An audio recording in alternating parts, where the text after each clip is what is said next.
Welcome to the Jeff Canada Show. But if you're going to get your feelings hurt, you might need to turn this shit off. All right, welcome to another episode of the Jeff Canada Show. I am here today. I'm going to start trying to knock these out and getting them out to you guys in 24 hours. I'm looking at the wrong fucking camera. Blah, blah, blah. I got my friend Tyler Tillman on here. He was supposed to be here a few weeks ago, and him and his whole family got the stomach bug. Flu, yeah. And so Tyler Tillman, what's up, bro? What's going on, brother? Here, get up on that mic. I think they can hear me. Just stay like like a fist away from it. You got it? Yeah. So just you can pull it around. You can just get comfortable with it. All right. It does all kinds of crazy shit.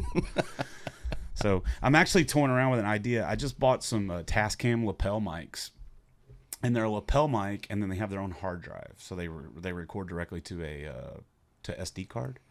So what I'm going to try to do, I'm going to try to get. I bought one to test it, and matter of fact, I was going to test it today. I was going to use it and record both this and that just to hear the difference. But my goal, what I want to do is once I get that lapel mic and then I have these GoPros, I can do this anywhere in any setting, and we don't have to be so on the table. We can be on the couch or we can do whatever. That's the goal.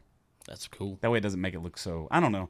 My buddy Slade Ham called me up the other day. He's like, why do all podcasts look the same? I'm like, I don't know. That's a good question. He's like, why can't people just do one where they're just chilling out? Why's it got to look all official and shit? So I don't know. So what's going on, buddy? Another day in paradise, man. Another day in paradise. Is that how that song goes? I have no idea. It's just another day for you and me in paradise. Isn't that Phil Collins? I'll take your word for it. That's Phil Collins, dog. You know who Phil Collins is? I know who Phil Collins is, but I don't know the song. Oh, hey, by the way, this is the first episode that we're on Facebook Live. If you guys can hear us out there, y'all give us a little something. Right now, there's only 2 people watching, so we'll see what happens.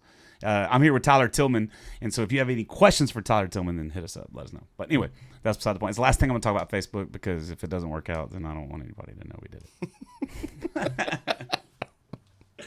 So what's going on, man?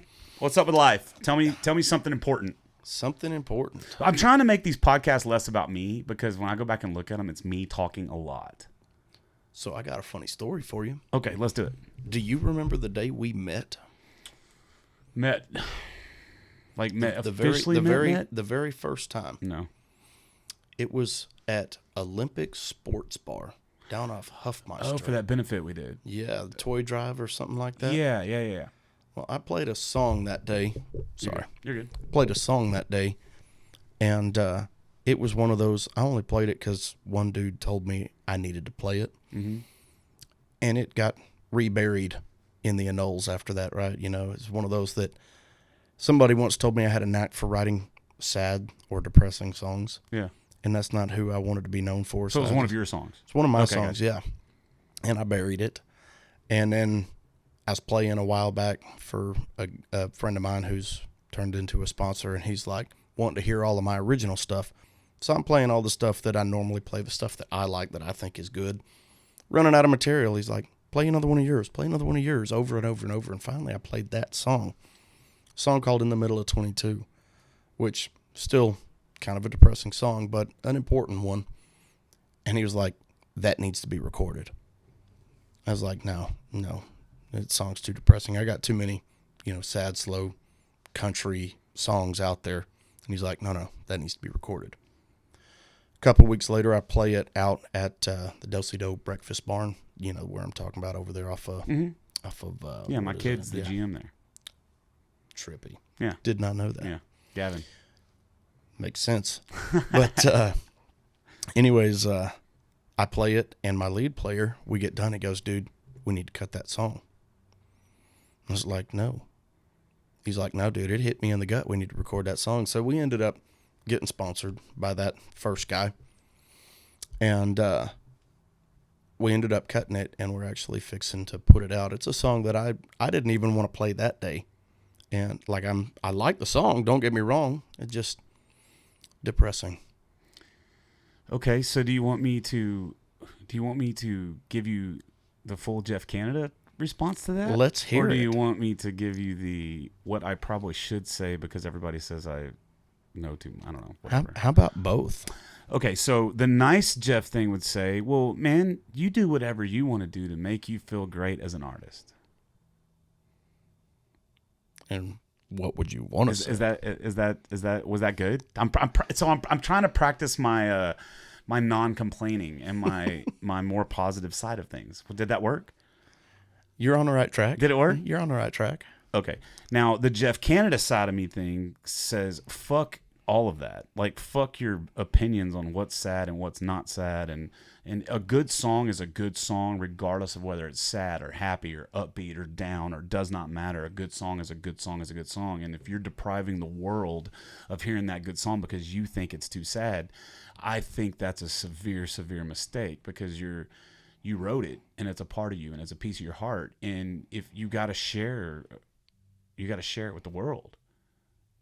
That's my opinion. That's what I think. I think you're absolutely right. Oh, okay, cool. So I'm sure someone will find that what I just said either offensive or complaining. Forget them. Okay, good. I like fuck them. That's even better. I try not to cuss. So okay, well then I won't. Then I won't cuss. It's not. It's I won't cuss. You know why I won't cuss? Because I have, anytime I want to cuss, I have this.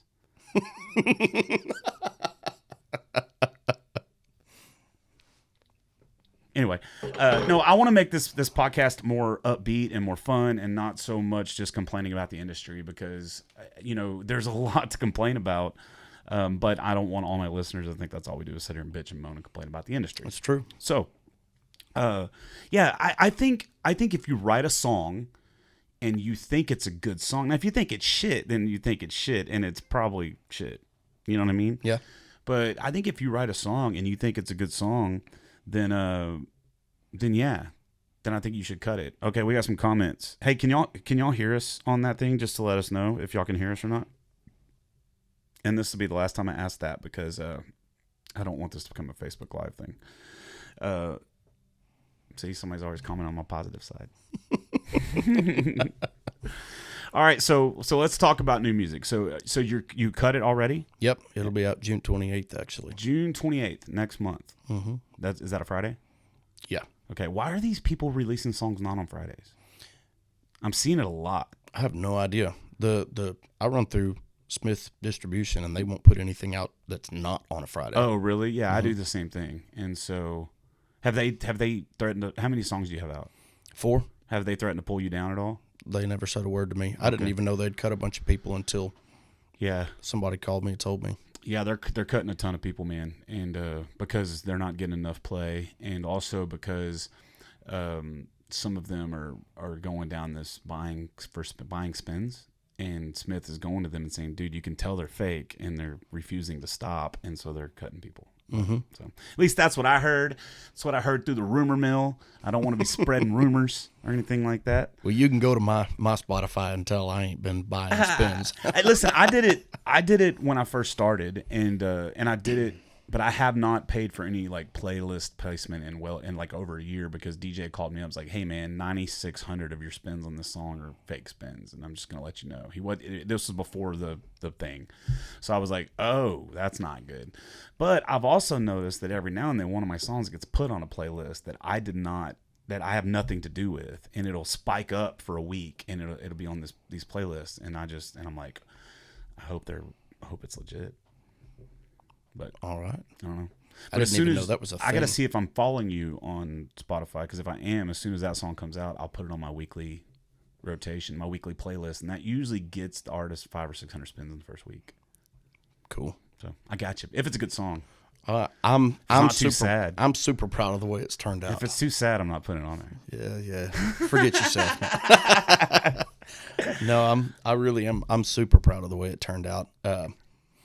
Just some cool things, like we took the video of my best friend's little brother's funeral, and he was in the Army, right? So he at the end of his funeral, there's a 21 gun salute and taps, and it's crappy audio quality, but we cut the 21 gun salute from his funeral and stripped the audio, and that's in at the end of the song, because it's in the middle of 22. It's about 22 veterans a day. Yeah. And the struggles that you don't see, and the things that they go through, and that sort of thing. It's meant to bring attention to that. Dude, then I'm all about it. And so is my girlfriend, and so is everybody else I know, because, my Monsters video, I don't know if you've seen that video, but at the end of that, I speak on that a little bit. Yeah, that's cool, man. That's awesome. I can't wait to hear it. It's badass. Can you send it to me beforehand? I Yeah, can send it to you. Send it to me tonight. soon as we're done, if you yeah. can. I would love to hear it. Now, let me ask you about that process. So when you are cutting a song, do you just go into the studio? You have a producer? Mm-hmm. Who produced it? Will Braun. Oh, really? Yep. Oh, well, that doesn't suck. Yeah. So did you cut up New Braunfels, or where'd you cut it at? Where's he at? Will Braun, he's over at Stormy's place. Stormy. Yeah. Yeah. So, yeah, that doesn't suck at all. Stormy does great work, dude. Yeah, he does. Yeah, he does great work. When I first got into this, I kind of was like, because I kind of got a bad taste in my mouth for all the bigger studios in Texas because they all use the same players, so everything kind of sounds the same. But Stormy's not like that. I bring my own guys. Yeah, cool.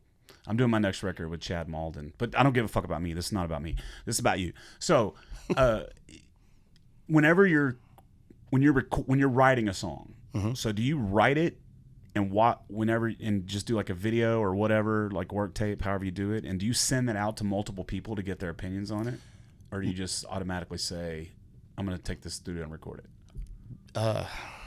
Neither one, to be honest with you. I am anal. Yeah. So when I write it, it'll be revised, generally speaking, 3 or 4 times before I'm done with it. And even then, like if I struggle, I'll send it to somebody that I respect their opinion, right? Yeah. And that way it comes back, and I don't have to be like, well, that they suck, so I'm not going to, I'll send it to somebody that I trust. Yeah. And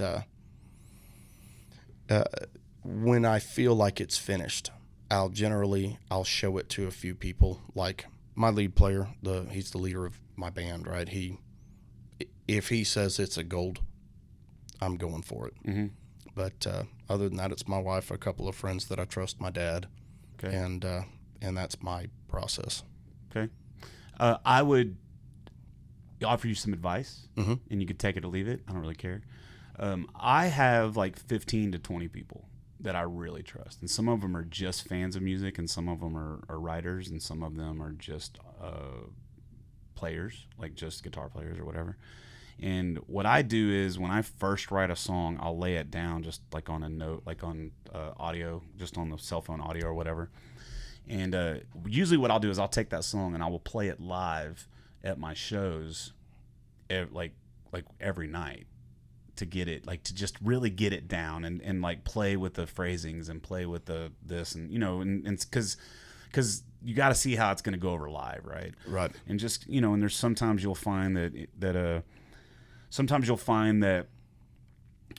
when you're playing it live, you'll find a different way to say it or a different way to phrase your phrasings, Right. that you're not going to catch if you just sit around and play it at your house. And so, and then at that point, I'll lay it down on a little bit better of a track, and then I'll send it out to those 15 or 20 people and be like, hey, what are your thoughts? And out of those 15 or 20 people, 7 or 8 will reply. Every now and then they all will, but most of the time it's 7 or 8 or 9 of them, about half. And then what I do is I take their feedback and I let it roll around in my brain a little bit, and I take what's I think is cool and what's not cool. And then what I do is I pretty much have those same people. Every step of the process, I send it to them so they know what's going on. And then I just feel like it gets me a much better product at the end, because it's not just 4 or 5 sets of ears on it. It's multiple sets of ears, because you also got your producer and your, all that stuff. So, yeah, that's the way I do it. So I would, if you can find 15, 20 people that you really trust, and I don't think song theft is what it used to be. Because it's so easy to cover songs now. I mean, you can just go get a mechanical license and cover. If it's been recorded and released, you can record it. You know that, right? Yep. Yeah, you told me that. Yeah, actually. you just get a mechanical license and you can put it out. So the stealing of songs is not what it used to be, because you don't make any money off your music anymore. True. So I would definitely suggest, if you can, getting as many people ears on it as possible. And like I said, I mean, I got some people that, if I know that if I send one person a slow song, they're going to come back and be, it's too slow. You know what I mean? So I send it anyway, just to whatever. But it also, what else that does, it doesn't just help you and your song. It also helps you build relationships. And if you can get on that texting back and forth with, different folks and sending them songs, it just helps build relationships further. And this industry is all about building relationships. So any way you can do that, you need to be doing it. Yeah. That's my opinion. You can take it or leave it. Well, you're not wrong. In something you said you played a bunch at your live shows. By the time I go into the studio and record, because when we go in, we'll go in and lay down 3 songs or so in a day. Yeah. And I'll go back and redo vocals later. But by the time it makes it to the studio, I've played it 200 or 300 times already. Yeah. Same here. Because I'm not recording. It costs so dadgum much to record. I'm not recording something that could even remotely be trash. Yeah. Right. It's either got to be extremely meaningful to me, and that's why it's in there, or everybody else has had good things to say about it. Yeah. It's too dadgum expensive to go to the studio. I know. I'm releasing 1 song a month. Ouch. Like literally 1 song a month. Now some of them are just acoustic songs, but some of them are full band songs, and woo, it's getting pricey. I believe that. But we're having fun. Hey, it's Mason Merrick on here, but he's probably not still in there. I need to not do that. Let's just, if I see a cool comment, I'll ask you. If you have any questions for Tyler, let me know.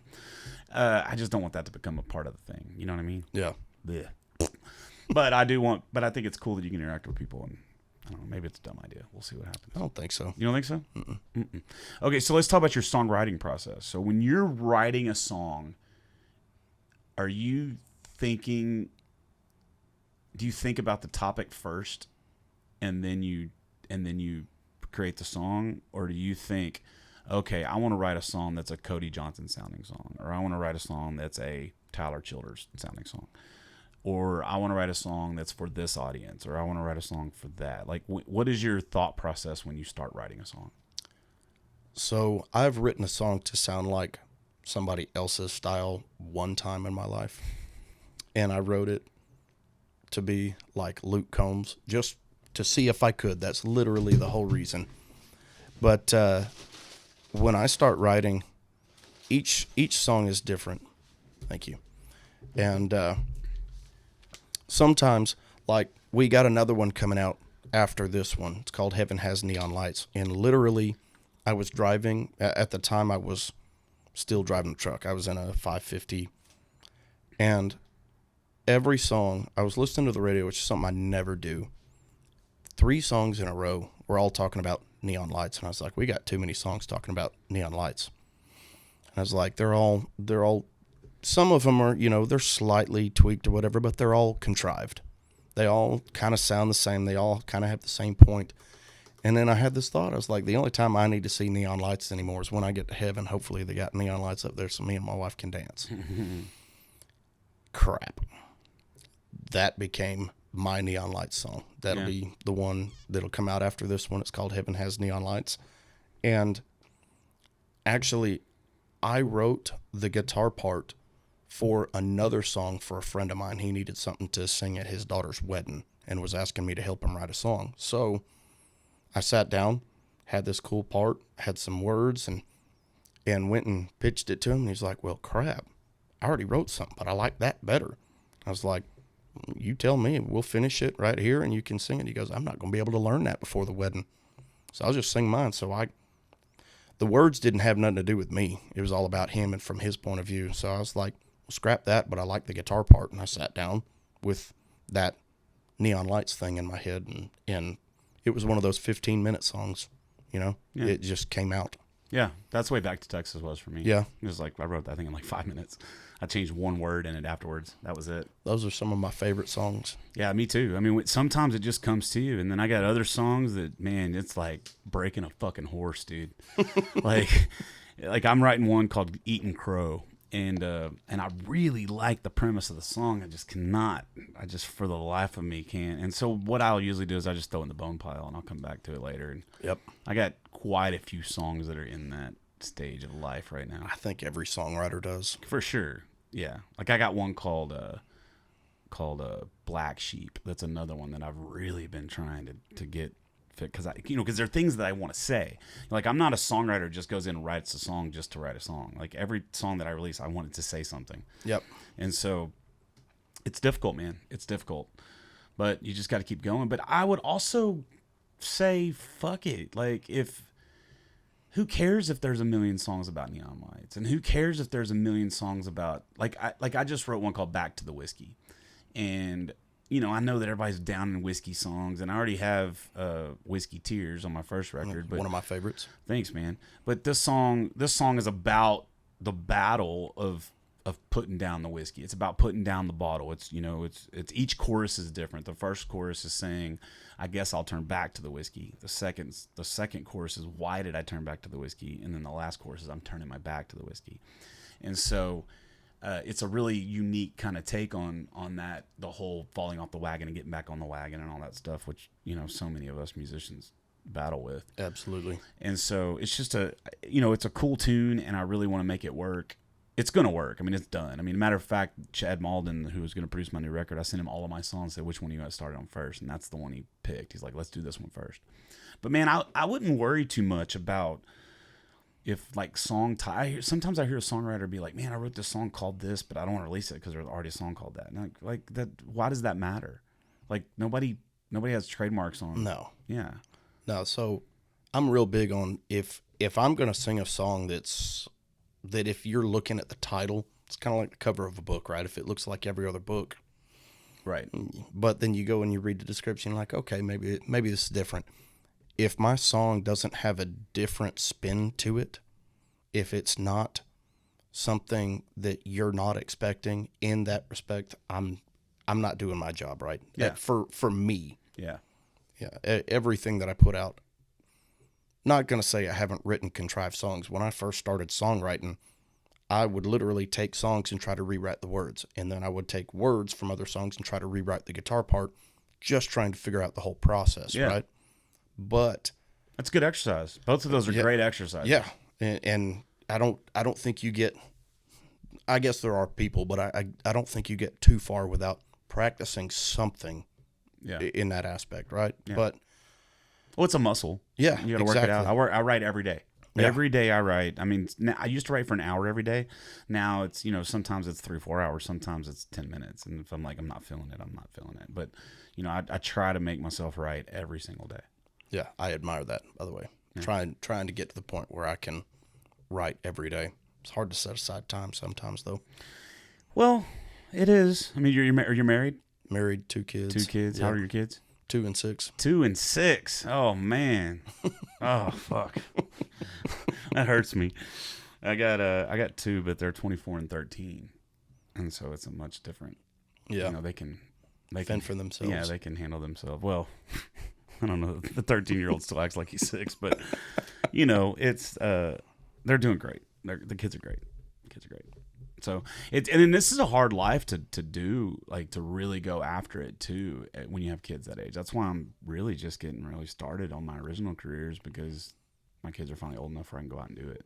Yeah, it is tough, but up to last July, I guess it'll almost be a year now, I was working a full-time job at one point, like a very demanding, long hours full-time job, and still trying to play 4 or so times a week. Right. I was home long enough to shower and sleep, if that. And even then, I got a better job where I only worked about 40 hours, but I started playing more, started picking up. And finally it got to the point where I was gone so long. Hell, that's when I wrote Taillights of My Truck. It's 'cause, great song, dude. Thank you. It's on one of my playlists. My boy, my oldest, he was probably, I don't know, 3 or 4 at the time. I was home long enough to shower and then sleep for a couple hours and then be back to work, and then it'd be home, shower, go to the show, come back, shower, go to bed. Well, I was on like show number 2 or 3 on, I want to say it was Friday night, and he's hanging on my leg, bawling his eyes out. Don't leave, don't go. Yeah. I hadn't seen him hardly in a month. And it cut me up. My wife pulled him off of me, let me go. I finished out my weekend, and I started slowing down my shows after that because, I mean, we had the income, right? And I just started taking the better shows. Yeah. At that point, I was taking anything anybody throw at me. Right. If I wasn't already booked, I was making it happen. And I held on to that feeling until Monday morning. I sat in my desk, and that was another probably 15-minute song, but I wrote that from a line in another song. And the other song, is good, but it's not great. But that one line has always stuck with me. So that one line became the base of this song. And it was just one of those things, kids being gone, and people still come up to me and thank me for that song because you said everything I'm going through. I know because I went through it. Yeah, it's a great song. It's a really, really good song. And it's produced. That. It's a good tune. Yeah, that's a Will Brown. Yeah, it's great. Yeah. So now, you're working a full-time job now? Nope. All you're doing is playing music? Yep. Full-time? Yep. Eek. It's hard some days. I mean, I'm at the point now where I'm ready to not do it. Like I'm There's ready. days. Yeah. I'm at the point now. What I'm looking right now to start a part-time job so I can not have to play some of the shows I'm playing, because some of the shows you're playing, it's not adding any value to your brand. You're just making the money. Yep. And it's cool because the money's easy, and it's it's easier to make that money doing that in 3 hours than it is to go work a 40-hour week and Absolutely. make a third of the money you make. But on the flip side,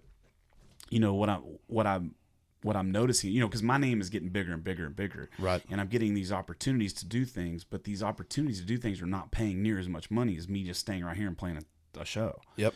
And so making the money is now getting in the way of growing my brand. And so that's why I got to make this change, because I just can't keep, I've been doing this for 18 years full time, and I just can't keep it going. It's not possible. Like, it's not sustainable to play 300 shows a year and make $100,000 and grow my brand. It's just not possible. No. And that's what people don't understand.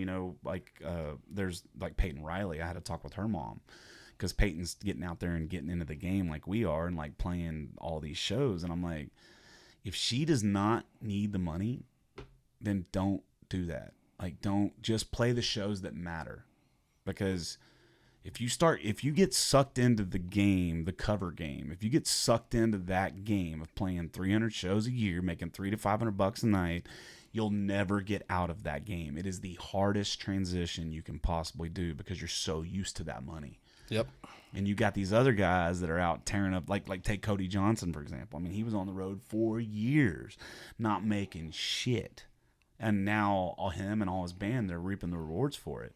And so you gotta learn how to work on that shoestring budget, and you gotta figure that out. And it's hard when you have a family, and it's difficult, man. So I purposely this month, for the first time since COVID, I did not book enough shows to pay my bills this month or next month. And so I'm getting a little stressed out, because it's like, but I had to do that because I have to make myself find other ways to make money. Yep. Because if not, I'm just going to keep on doing this. Next thing you know, I'm 50 years old, still playing at Marshall's Tavern. Not talking shit about Marshall's Tavern. I played the other day, I had a great time. But I don't, that's not what I want. Yep. Like, I don't want to sit on a bar stool and play songs for smoky bars and for people that don't give a shit. Like my buddy Slade Ham asked me the other day, like, what do you want? And it's very simple. I want to play shows, play my music for people that give a shit. That's what I want. Yep. And doing it the way I've been doing it for the past 18 years, it's not going to work. It is tough. I just made the transition to playing music full time. Now the next goal, like that was the top of my 5-year plan, if you will. It wasn't a 5-year plan, but that was, get to where I can book a gig, get to where I can book multiple gigs in a weekend, get to where I can really pull a crowd, get to where I can pay the bills doing it. And sometimes it's tight, but I finally made that transition, got that step. Now the next thing, and really the only thing, is to make the money playing my music. Yeah. And that's the coolest thing for me was, I don't know, probably about 4 or 5 months ago, I was playing at a place off of 105 Monty's Lighthouse. And there was a crew there that was singing my song back to me. Now, people have sang the covers and stuff with me, but they were singing my song. I stopped singing and just listened. Goosebumps. There's nothing. That is That is hands down the greatest feeling in the world. When I look out and see people lipping the words to my songs, it's like, man, I've made it. Yeah. You know what I mean? Or like, one of the things that blew my mind is I was playing in Colorado. I was playing up at Steamboat, and I looked out, and there's like 20, 25 people that are wearing my merch, and I didn't take any merch up there. And I was like, holy shit, this is awesome. You know what I mean? Yep. It's so cool to get, to get feedback like that from people. Because that's what it is, because what shows are supposed to be a conversation, right? Yeah. Shows are not supposed to be, shows are not supposed to be me playing at the audience. That's not what a show is. Background noise. Yeah, what a show should be is a conversation between the artist and the audience. And there's things that we need back to keep this conversation going. If we're sitting here having a conversation back and forth and I'm talking and you're not saying a word, that's not a conversation. That's me talking at you. Yep. Okay, same thing playing live shows. If you're playing live shows and I'm just up here playing songs and you're not clapping and you're not engaging, you're not being part of the show, it's not a show. It's just me playing music at you. Yeah. And it's getting hard. I don't want to sound like I'm complaining about it, because I'm not. I'm very blessed for what I get to do, but it's getting harder and harder to get those audiences to be part of the conversation. Yeah. And the venues aren't helping. No, neither are a lot of the musicians. Neither. There's a lot of guys that go out. And don't get me wrong, I'm not cutting down on anybody playing, but the fact of the matter is we have thousands and thousands of musicians for hundreds of venues. And when they get you cheap and you are background noise, people continue to have their conversation and their meal.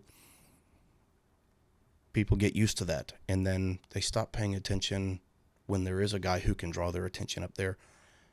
But like for me, I am not to a point yet.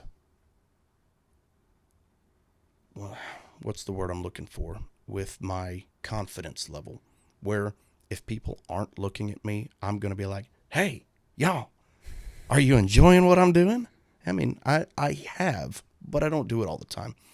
I do talk about you sometimes, though. Shit. Here we go. I'll be like, yeah, my buddy Jeff Canada, he likes to start some of his shows with clapping lessons. Do I need to give a clapping lesson today? I have done it. Yeah. I did it.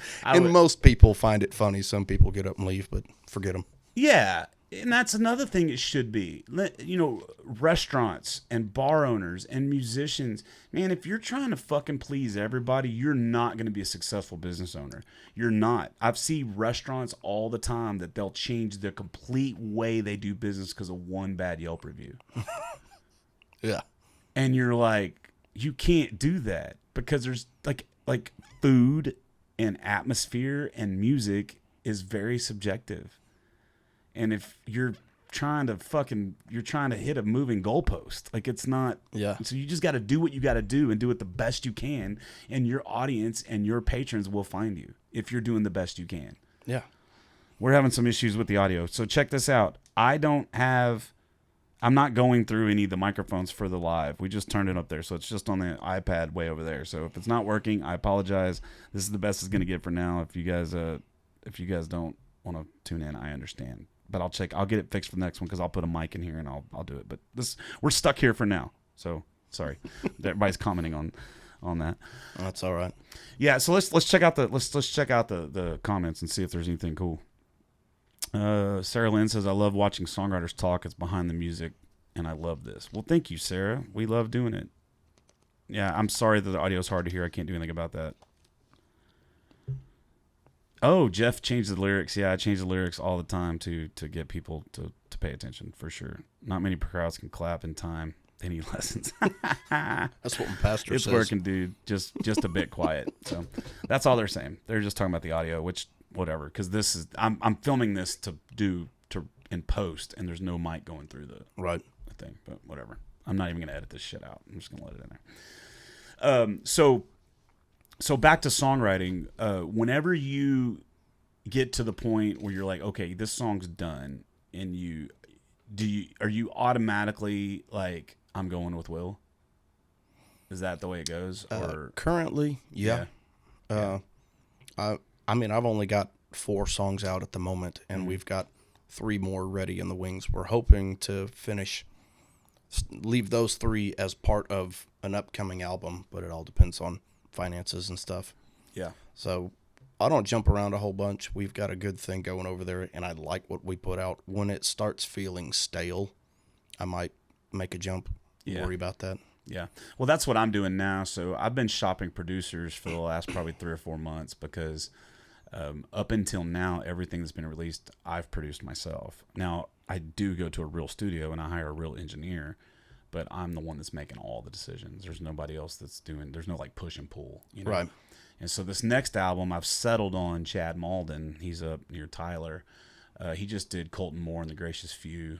Or is that their name? Colton Moore, not the Gracious Few. Colton Moore and the whatever. Great record. And he's also done, I think, some of Shane Smith, some of he did Jacob Stelly's last record. So Okay. so he's legit. He just won Producer of the Year for the TCMAs, and so he's recording my buddy Chris Cunningham's album. And so him and I worked out a deal. And basically what I'm doing now is every song that I got that's not released, I'm recording a really good acoustic version of it. And I'm going to be releasing those called the Piney Woods Sessions once a month. I saw that the other day. Yeah, so once a month that'll be coming out. And then I'll, once we figure out what songs we want on the album, we'll get into his studio and knock it out. We're going to knock it out like in 1 week. We're just going to do everything all in 1 week. Knock it out. Fuck it. See what happens. Heck yeah. I just got to come up with the money first. Yeah. Okay, let's talk about crowdfunding, right? Because I know that some people have a stigma on crowdfunding and some people don't. And so I did a Kickstarter in 2019 for my first record, and I was really, really like reluctant to do it because I didn't want anybody to think that I'm begging for money. Yeah. Right? And then COVID happened and blah, blah, blah, blah. But I end up somehow freakishly being able to record that first record in 2020. I don't know how I made that happen, to be honest with you. Well, I do, like government checks is really how I made it happen. But you know,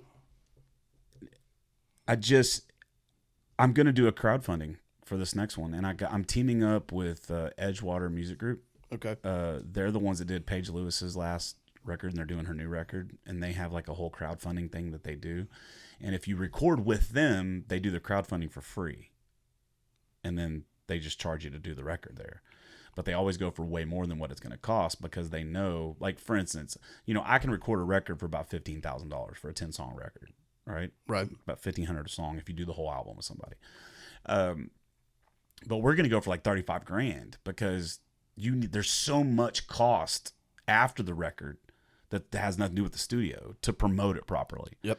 Right? I mean, do video content and audio content and just go down the list. It takes a lot of money. So we're going to go for $35,000 and see if we can hit that. And if I can't hit that, the way I'm going to look at it is, well, then it wasn't meant to be and I'll do something else.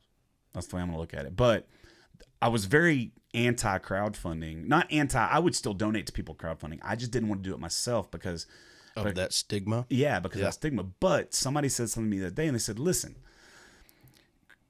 crowdfunding is not begging for money. Now, if you do it through like GoFundMe and you're just saying, hey, give me your money, then yeah, that's digital panhandling, right? That's digitally asking, you know what I mean? Which still, if people want to donate to you, they should be able to. But with the crowdfunding and you do it the right way through Indiegogo or Kickstarter or one of those sites, you offer people perks.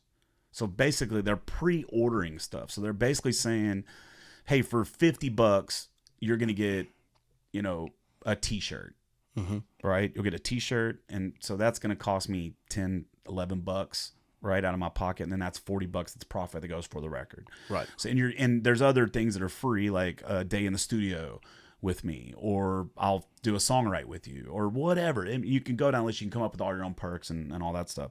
So you're giving people something back for giving you, you know what I mean? For supporting your art. And if your fans want to give you that money, they should be able to give you that money. And we don't make the money on the back end anymore. Nope. So if we can make the money on the front end, right? So let's say it takes $35,000. If I get $35,000 on the front end, you know how many spins on Spotify I'm going to have to get to that $35,000? Like, it's not going to happen unless something just blows the fuck up, right?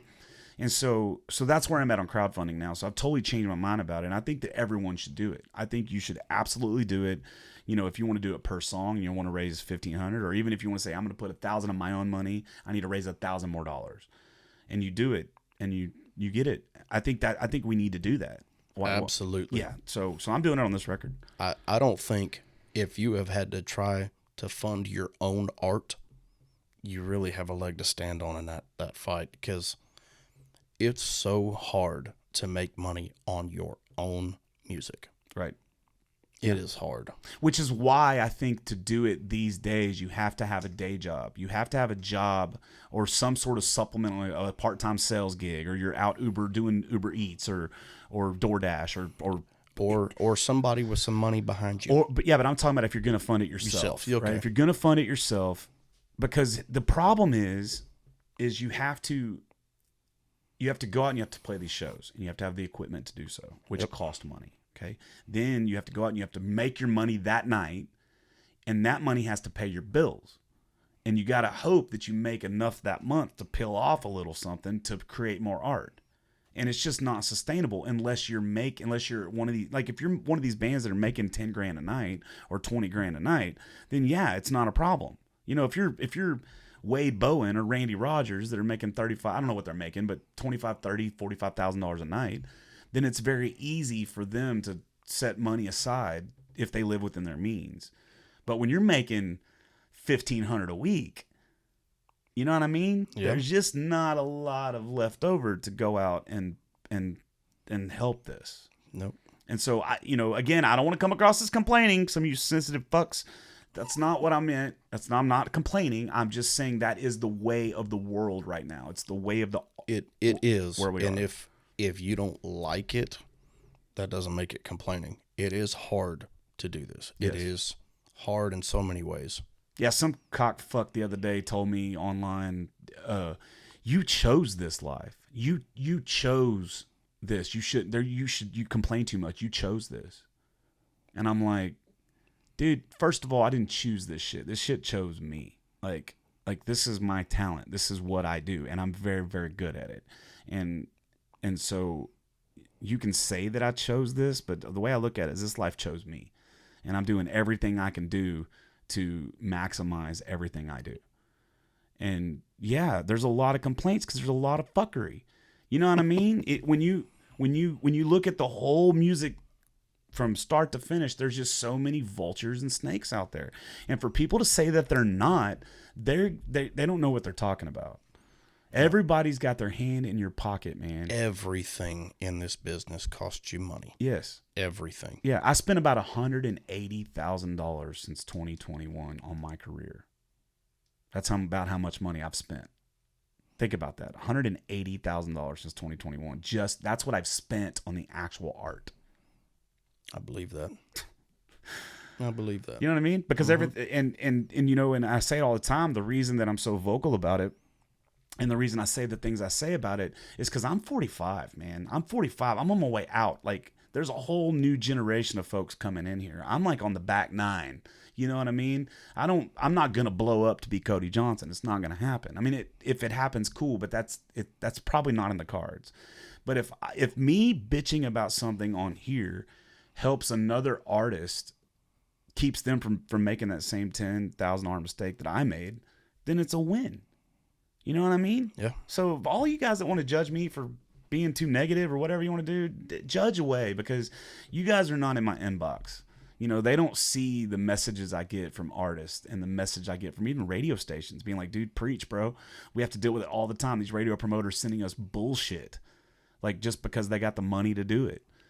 Yep. And it happens. I get it all the time, man. And so whatever, it is what it is, bro. You know, I just got to keep doing what I'm doing. You got to keep doing what you're doing. And I mean, you're doing great, dude. Everybody I know likes you. Like, I've not heard anybody say anything but great stuff about you. Well, I appreciate hearing that. Yeah. But you're also not a knife twister. No, I'm a quiet guy most of the time. Yeah, I'm not. I don't know how I got into this business being so quiet, but yeah, I say that all the time. I don't know how people that are introverts do this. I don't know. It's hard. You know how long it took me just to get comfortable singing in front of people? Yeah. Much less playing my own music. It took forever. Really? Like 8 years. Not me. The first time I got up there, I was just like, I'm all in. Let's go. I'm so jealous of that. Yeah. These people that get out there for karaoke and they put on the best show with the worst singing. I'm so jealous of that. Yeah. Because they just don't care. Yeah. And that was me. That was me when I first started, man. I go back and listen to some recordings of me when I first started, and it's like, what in the fuck was I thinking? Whatever, man. You just got to do what you got to do, bro. And you know what? If you don't want to do it, I don't think Facebook Live can see what I'm doing. Let's see. Can y'all see this?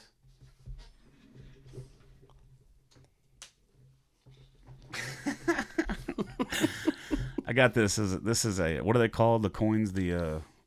What are they called? When the military gives you coins. Oh, the challenge coins. Challenge coins. This is a challenge coins from AmericanSniper.org.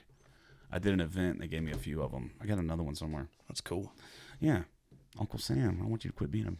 I won't say that because I don't want to offend your little sensitive ears that don't cuss. My ears are not sensitive. I made a choice to try and stop cussing. I still slip up all the time. Yeah, I made a choice to cuss as much as possible. Let me tell you a funny story. So Friday night, I'm playing a gig, and sorry about that, camera people. I'm playing out at it's called the Lakeside Oasis, and it's out on Alaska, Texas, right on Lake Livingston. It's Alaska. It's a little spot, and it's cool. And the two ladies that run it are like the sweetest, and they pay me pretty good. And so I get out there. Well, and I don't want to keep saying this word over and over, but I've played well over 5,000 shows in my career, right? If you take 250 to 300 shows a year times 18 years, that's what you get. And so I'm there, and when people ask me what kind of music I play, I always reply with, "Oh man, shitty music." And I've done that. I've probably said that 2,000 times or more. Like I've always done it. And I've never, ever, ever have I ever upset anyone by saying that. It's always been like somebody might come back and be like, "Man, you shouldn't say that about yourself, dude. You're really good." Or why would you say that to somebody? But it's always in like a joke. They can tell that it's in a joking manner. Right. Well, so I go in there and this lady asked me. She says, she's sitting at the bar and she said, "What kind of music do you play?" And I said, "Oh, shitty, like really shitty music." And she looks at me. She goes, "Why are you talking to me like that?" And I look at her and I'm like, "Why am I talking to you like what? Like I'm shitting on myself. Like I'm being self-deprecating. I'm not talking to you about anything." Yeah. She goes, "Well, you shouldn't talk to people like that." And I was like, "Ma'am, my website is literally jeffcanadasucks.com. Like I always self-deprecate. It's what I do. It's what I've done my entire career. I'm not gonna stop now." And she like reams my ass. And finally I was just like, you know what? So I'm learning. I'm growing, Tyler. I'm growing because I was like, you know what? I apologize. And I just walked away. Where old Jeff would have made that bitch cry. But I didn't. I was very sweet about it. It was cool, Yeah. I've confused the heck out of some people. Because when they ask me what kind of music I play, it's I always respond with electronic dance music. Oh, yeah, there's that too. Yeah. And they're like, "What is that?" I was like, "You'll see." Yeah. And I just walk away. Yeah. Confuse the heck out of some people. Yeah, you know what? One of my favorite things to do. I got two favorite things I like to do. I really like to walk through the crowd in crop dust. Wasn't expecting that. It's one of my favorite things to do, dude. Just like walk through the crowd and just fart the whole way. And my band appreciates it because I won't do it on stage. And then another thing I really, really like doing is drunk people. When people are really drunk, I like starting conversations with them and just walking away mid-conversation. Those are two of my favorite things to do. That is kind of fun. Yeah, they're two of my favorite things to do. I love it. It's like, it's so much fun because you're not hurting anybody. And no one knows it's you. They're too fucked up. Well, they do now. Yeah, well, they do now. So if you're ever at one of my shows and you're sitting there and you're like, "Man, who farted?" It's probably me. That is great. Yeah, dude. I've also always wanted to have a butt mic on stage. Oh God! Like get a little wireless mic, put on my butt. One of those infrared cameras. Just fart as much as possible. How cool would that be to have like one that picked up the gas for how many times you fart on stage? What do you think? I'd rather not know. So I'm doing a good job of making this more fun, right? Is this more fun? I think this is more fun. I'm having a good time. I'm sitting here bitching and moaning about the industry. Oh man! So how long have you been playing music full time? Since last July. Last July, so almost a year. Yep, Yeah, and you're doing it. I'm doing And I it. see your name everywhere. It's hard. But are you predominantly playing in Montgomery County? Not anymore. Good. In fact, now people are starting to message me like, "Hey, are you going to be in town this weekend?" And generally speaking, the answer is no. Cool. And that's what you got to get to, man. So I'm drawing a line in the sand, and I don't know how I'm going to make this work, but I'm making it work. I'm playing Do-Si-Do Big Barn on September 1st. And after that date, or really before that date, I'm only going to play 4 shows a year within 50 miles of my house. That's it. Once a quarter, and it'll be Do-Si-Do will be one, Sawyer Park will be another one, and then I'll pick 2 other places. And that's it. I'm not doing any more other than that. Now, there's a couple places that I play that I don't have to promote on the weekdays. Like the Goose's Acre, for example, they just like me playing there, and it's always a different crowd. I don't have to promote it. It's not that big of a deal. Right. But it pays pretty good, and it's an easy show, and I always make fat tips. So I'll probably keep those on the books, or keep those, but I don't have to put them on the website. I don't have to say, And then, dude, have you played any house concerts yet? What do you mean by house concerts? House concerts. Let's talk about that so we can educate the public, all 12 people that watch this podcast. We can educate the public on what the difference between a house concert and a private party is. Okay. I have played one house concert. Are they not the best? They're so much fun. Dude, they are. I just played one this past weekend, and it was so much fun, man. Like a 90-minute show. I ended up playing for almost 2 hours, but it was a 90-minute show, dude. And there was no guarantee. The guy hit me up. He's like, we're going to ask for donations, but he didn't tell me how much they normally make. He was just like, you just going to basically play for donations. And do you want to do it? And I'm in that part of my career right now where I'm like, yes, because it gives me a chance to go play my songs. And if I can, even if there's 5 people there, I'm playing my songs, and that gives me a chance to win over 5 fans, right? Yep. And so I was like, yes, yes, yes. And even Candace was asking me, she was like, what's the deal with this show? And I'm like, I don't know. Like, I don't even know. I don't know where it's at. I don't know what it is. Does that drive her nuts? Because it drives my wife nuts. That doesn't drive her nuts because it's on the calendar. What drives her nuts is when I forget to put stuff on the calendar. That's what drives her nuts. Yeah. Me forgetting to put stuff on the calendar isn't really out of the ordinary. It doesn't last long. Like it'll go 2 or 3 days, and then I'll remember. Generally speaking, I'm really good, but yeah, same here. When you're booking people to play other places too, it just all kind of gets jumbled up. Anyways, when she sees things in the calendar and there's very little information with it, there's no information about how much it pays or I don't put that in there anyway. Or who I need. This is mine and her calendar. Nobody else can see this. But when there's no information, it's like this place, this time, not even an address in it, like or this person, this time. Yeah. She's like, well, what is this? And the thing that drives her nuts is when I'm like, oh, that's all I've got. I'll ask for an address, the day before, and I'll show up and play. And she's like, but we need, no. Yeah. No. Yeah. I told them I'm going to be there. I'm going to be there. Yeah. And it drives her nuts. Yeah. Not having any information, it drives her nuts. And it kind of makes you smile a little bit. Sometimes. When I ask her to marry me, I ask her quite literally if we could annoy each other for the rest of our lives. Hell yeah, dude. And she's winning. And she knows it too. She knows it too. Oh, I don't know if my girlfriend's listening to this or not. This is great. So we can educate the public on what a house concert is versus a private party, because recently I did a post that says, hey, I'm going to book a certain amount of house concerts for $500. Now, and a bunch of people started hitting me up. It's like, well, first of all, that's not what you charge me to come to a private party, or that's not what you come charge to play at my house. Or they'll say like, man, $500, like I wouldn't play a house concert for that. And there's a huge difference between a house concert and a private party. Yep. Okay. A private party, you're hiring me to entertain your guest for whatever party you're having. Yep. Right. It could be a wedding. It could be a corporate event. It could be an anniversary. It could be a birthday. It could be just because you've got a lot of money and you want to fucking have live music for your friends to hang out the pool and get fucked up. Okay. That is a private party. In a private party, I charge $500 an hour. That's what I charge. Okay. $500 an hour, 2 hour minimum. Okay, so that's $1,000 minimum, or I'm not doing it. Now, I do have some folks that I've been playing with parties for years that I don't charge that because it's just like they give me Grandfathered or whatever. Yeah. But any new party, if it's a private event, it's from now on it's $500 an hour. Take it or leave it. You don't want it, that's cool.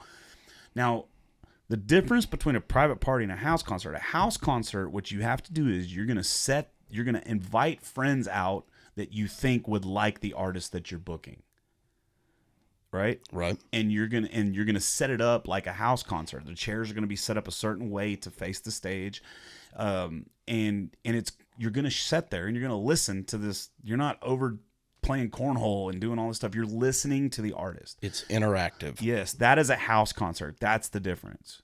And so if you want to hire me for a house concert, I would love to do a house concert. And I love to do private parties too, because that's how I make, you can make a lot of money doing that. But there's just a huge difference, and you have to educate people of that. But man, house concerts is where it's at. How do you skirt that with people that they hire you for a house concert, but it turns into more of a house party? You just got to tell them up front. I mean, listen, if they say, first of all, I'm going to charge you $500, okay, and I'm going to put my tip jar out there, and I'm playing 90 minutes, and I'm playing my songs. Okay, I will play, like the other night I did like two originals to one cover is what I did at this one. You just got to lay it out there up front when they're booking it. Like this is what, so you probably should have some sort of agreement and say, this is what a house concert is. Is this what you want? Because if this is not what you want a private party, and this is what it's going to be. And so, and if they don't understand, they don't understand, but that's okay. Then you do the private party, you charge them whatever you want to charge them. But if, people that want and there's house concerts, dude, there's actually people that put on house concerts professionally. Uh-huh. And so if you can get in that circuit, man, and that's what I'm going to try to get into, because that's where the cool stuff is, man, because they treat you like gold. Dude, the other day I made like over $1,000 for 90 minutes because it was like, and it was all donations. So it was like 800 and something worth of tips, like cash, because they put a tip bucket at the front door, and they also put a tip bucket over by me or something like that. So it was $800 for people just donating money. And then I sold another $150 in merch. I got another, I forget how much it was, 200, 160, 180 in Venmo tips. So it was over $1,000 is what I made for that one 90-minute part. And I made that much money, and I made fans. Like a lot of people followed me on my stuff, and you know what I mean? Yes. And that's what it's, so if you can make money and make fans, that's caviar, bro. Yep. That is like top of the food chain. But if you're out just making money and you're not making fans, then you're not growing your brand at all. And it's not sustainable. Yeah. I mean, it is. I did it for years. If you're not wanting to grow your brand. What I mean by sustainable, I'm talking about long term. If you're not growing your brand, you're not going to be doing this into your 50s and 60s. Yeah. Well, I mean, you will. Yeah, but you're going to be sitting on a barstool playing Margaritaville. Yeah. And your fan base dwindles off. You don't have a fan base. Exactly. You just go play places that want live music. I mean, I know guys that are like that right now, that in their 50s and 60s, and they're out playing shows, and I'm not knocking them. Hey, no. Life was easier back then. When I was just playing cover shows and not trying to grow my brand and release original music, so much easier. Life was so easy, man, because I could make $500-$600 a night, play, 6-7 shows a week, and that all that money was just like fuck off money. Yep. Because I paid my bills, and everything else is just like, let's get drunk, or let's go on a vacation, or let's go to the casino. I used to go to the casino all the time back in those days. Now I'm like, I rarely am going to gamble, like rarely, because I need every dime I got. Yep. Yeah. So yeah, that's the difference between house concerts and private parties. I'd never thought about that. I need to do a post about that. Yeah, I think you should. Yeah, we should. Of course, they can also watch this. Yeah, I mean, hey, I just won TCMA Professional of the Year. Congratulations, by the way. Industry Professional of the Year. Yeah. Ain't nothing about you, professional. I don't yeah. Well, you know. I'm teasing. You work your butt off. You do. Yeah, I think the reason I won that award is because I've pulled back the curtain. I could see that. Yeah, I think it is. And I know a lot of people, like, I hear it all the time. People are like, man, you shouldn't say that stuff, dude. The general public doesn't need to know this shit. What, the general public doesn't need to know you're fucking people over? Like, the general public doesn't need to know this and that? Yeah, I mean, because if I can let someone know about an issue and then they feel sorry for me, they become a fan. You know what I mean? I'm not saying that I want people to feel sorry for me, but then you know what I mean? And the people that will stand beside you to stand up against the man, like those are like your hardcore. Those are the fans that drive 3 hours to come see you play. Yep. And those are the fans I want. I don't want some sensitive little bitch that is going to get upset because I say the C word on a podcast. Well, Jeff Kennedy shouldn't. Yeah, like those aren't the fans I want. You know what I mean? I get you. I'm not trying to do that. Can you imagine if Ko Wetzel was like, I'm not going to put out this song about a drunk chicken because I don't want to upset a part of my fan base. Yeah. He wouldn't be Ko Wetzel. No. You know what I mean? He wouldn't have the fan base that he has either. Right. Yeah. And I don't know if anybody's seen Cody Johnson live or not, but he's not afraid to speak his mind either. No. He doesn't exactly get political. No. But he'll tell you how to carry cabbage. Yeah. I love what he said on. I saw a viral post about him where he said he gets up there and he's doing his Cody, you know, because he's like real rah-rah when he does it. And he's talking about, hey, you know, next time somebody calls you a homophobe or somebody calls you this or somebody calls you a name or somebody judges you, blah, blah, blah, blah, blah, blah, or somebody's doing this, instead of getting into an interaction with them, just love them anyway. Just love them. Regardless if they, you know, if they like love them anyway, even if they're, you know, against everything you stand for, love them anyway. Yeah. And that's the way it really needs to be. That's what we need to get back to. And you can call me all the names you want to, but at the end of the day, I'm always playing it right down the middle. Like, you never see me take a hard stance one way or the other. It's always like, this is what I feel about it, but I can always change my mind about it. Yep. You know what I mean? Shouldn't be married to your ideas. No. Shouldn't be married to your opinions. There are certain things. Values. You should be married to your values. Very true. Your morals, your values, right. All of those. But yeah, your faith. There are certain things that, like, I've drawn a hard line, but that doesn't mean I won't sit and listen to your point of view. Right. And I can't say there's been a ton of occasions, but maybe once or twice somebody's actually kind of pointed out something that maybe I hadn't thought about before. And maybe I'm a little bit softer towards people that don't share my point of view on that the next time. I learned the hard way not to cut people down because of their point of view. And you're absolutely right. I don't necessarily ride the middle, but I'm not judging anybody for their opinion.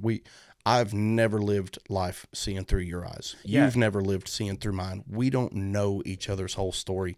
And just like 22 veterans a day, everybody is fighting some kind of invisible wound. And if we're just a little bit kinder and try to love on them anyways, might just save the next person. Yeah, I agree. And that's the way we should be. But you can be compassionate and you can be empathetic and not be a pushover. Yeah. You know what I mean? And I think that's where the line gets blurred, especially for the people that are coming after me. It's like, first of all, somebody recently got on my Facebook and said, why do you complain so much? You're too negative. And I said, do me a favor, go back over my last 20 posts and critique them for me. And let me know where I was too negative. And that person could not come up with an idea. They couldn't come up with there was no example. Right? And so it's like, if you can't give me an example, then maybe you're seeing the negative. Because I also, for that post that I post talking shit about a radio promoter, 3 posts later, I also posted a post about an artist that said, this person is kicking ass, go check out their music. Yeah. And so you don't see those posts. You don't recognize me for being positive on those posts. You only recognize me for being negative on these posts. So does that say more about you or does it say more about me? Yeah. You know what I mean? Yep. Negativity breeds negativity. If you are always focused on negative things, you will always be in a negative mindset. 100%. On the other side, positivity breeds positivity. But if you're stuck in one or the other all the time, you will never see the forest for the trees. For sure. You have to be able to mitigate both, to My new song navigate. says that line. My new song says that fucking line. Forest for the trees. Yeah. It's called High Horse. It's going to be good. Oh, It's going to be good. I'm excited for that one. Yeah. I don't think I'm going to release it as High Horse. I think I want to make a pot shot against another artist and call it a different name. But I don't know yet. I haven't decided. I'm so petty sometimes. Well, I was on the Chad Prather podcast and we were talking about that because he's very right wing, right? He's ultra right wing, but he's a good friend of mine. And he's smart too. He's smart. Extremely smart. And he's also not as right wing as his followers are. No, okay. He's not as right wing as they make him out to be. Right. He makes his own judgments. He does his own research. Yeah. Yeah, for sure. And we were talking about that, and that's exactly what I told him. I said, listen, before you're 25 years old, you are a product of your environment, right? Or not a product of your environment. You're a product of who's raising you, right? So if you live with your grandparents, they're going to teach you your values before you're 25, and then you're going to fight against that. You're going to be rebellious, but you don't really have any of your own ideas. After you're 25 and you get out in the real world and you get your heart broke, or you get fired from a job, or you lose a loved one, or go down a list of all of the very difficult things that happen to people in their lives, you start to your politics and your values and everything start to reflect from your experiences, not from what someone's teaching you. Does that make sense? Yeah. So like, how am I, and this is what I said on the podcast, like, how am I a 45-year-old boy who is a 45-year-old man, whatever, that was raised out in the country? Like, how can I come down on a 45-year-old male who was born and raised in the streets of Detroit or Chicago? Like, how can I look down on their beliefs? Yeah. Like their experience. It's talking about what you were discussing. You're a product of your environment. And man, like, I just can't knock, I can knock crazy shit that just doesn't make sense. Like giving kids puberty blockers. Like I can definitely knock that shit because it just doesn't make sense. It doesn't, or the vaccine, or go down the list of stuff that I just don't agree with. Right.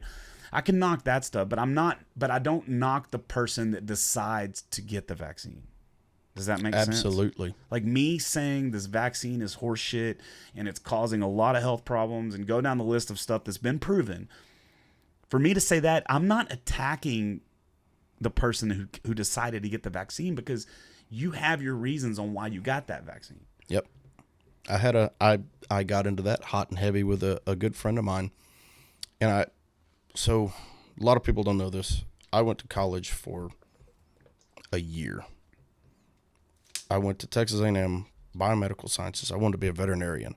One of the things that we learned while I was there was how they make a vaccine, especially the older kind, but they also taught us about the new kind. That was a long time ago. That was when they had just started making the kind of vaccine that the COVID vaccine was. And I tried to tell him, like, you need to be very careful getting that. His work was requiring him. He did his own research and came back and was like, I'm getting it to protect my family. And I was like, and I won't fault you for that. So, but I'm going to warn you, there's going to be some adverse health effects. Maybe not as many as some people had, but there's going to be some. You're going to find something. And sure enough, he came back like 2 months later and apologized to me, because he's a little gung-ho once he gets an idea in his head, right? And I just let him go off. Yeah. But he apologized and was like, you're absolutely right. I've gotten everything that they say could go wrong, short of my heart stopping. Yeah. And it was like, I'm sorry you've dealt with that. It wasn't, I told you so. I loved him anyways, right? When everything is so divisive, when everything, like, you have to take a side. So if you're if you're a liberal and Joe, whatever the fuck our president's name is, I don't even remember his name. He doesn't remember his name. Joe Biden and the Democrat Party comes out with this thing that has that, and you are automatically like, I gotta get that. I'm taking that because my political side tells me I have to. Or let's go the other side. If you're a hardcore right-wing person, you're like, I'm not getting that shit because of my political blah, blah, blah. That is just as fucking dumb. It's just as dumb. Absolutely. Open your brain and do some research and listen to some experts and then make the best decision for you and your family. But these people on both sides that are so married to their political party that no matter what they decide to do, because I'm telling you, that's what's ruined the country. And I'm going to get political as fuck right here, but I'm not going to take a side because I can't stand Trump, dude. I'm not going to lie. I cannot stand Donald Trump. Okay. But I cannot not stand Joe Biden. So if everything goes the way it's going, I'm definitely voting for Trump. Like it's not even a question. I don't like Trump either. His mouth is junk. But we were much better off under him. I completely agree. But there's so many people out there that just won't even look like, you look at the numbers that Biden is putting out, that the Biden administration is putting out about unemployment being the lowest it's been and the economy's doing great and we're better than every other country coming out of the vaccine and blah, blah, blah, blah, blah, blah, blah. Of course. And you're saying, yeah, the economy's great. The stock market's up. Well, here's the fucking problem though. The problem is we're not just facing problems with what happened from COVID. We're facing problems of the last 30 years of just bad policy under both administrations, under both sides. And these people, these hardcore right-wingers that are going to support they're going to support, go back to George W. Bush, during Iraq. And, all of us knew we shouldn't have went to Iraq. All of us knew it. Every single person knew it. But we went along with it because we're Republican. And then after 9/11, you get the Patriot Act. Like, the Patriot Act has single-handedly taken more of our rights away than anything else the government has ever done. And guess what that was? That was a right-wing led thing. So I don't give a shit who you are and what side you're on. Your side's not always right. Yep. Your side is not always right. And the fact that you guys are playing such a game and that's what it is. It's a game of teams. There's tribal. And it's push and pull and push and pull and push and pull. And the only people that are being hurt by that are the American people. And until we do something to stand up and say enough is a fuck enough, it's not going to change. And I don't know what that is. It's really sad that these two old dirtbags are our options. Are our options. It's really, really, really sad, man. It's sad. It is. By the time you get to that level, almost everything is games. Yeah. It's putting money in somebody's pocket. Yeah. It's politics. Yeah. Everything is about money now. Yeah. And people that say that it's not, and I'm a capitalist. I'm a true capitalist. I think the harder you work, the more money you make, the more money should stay yours.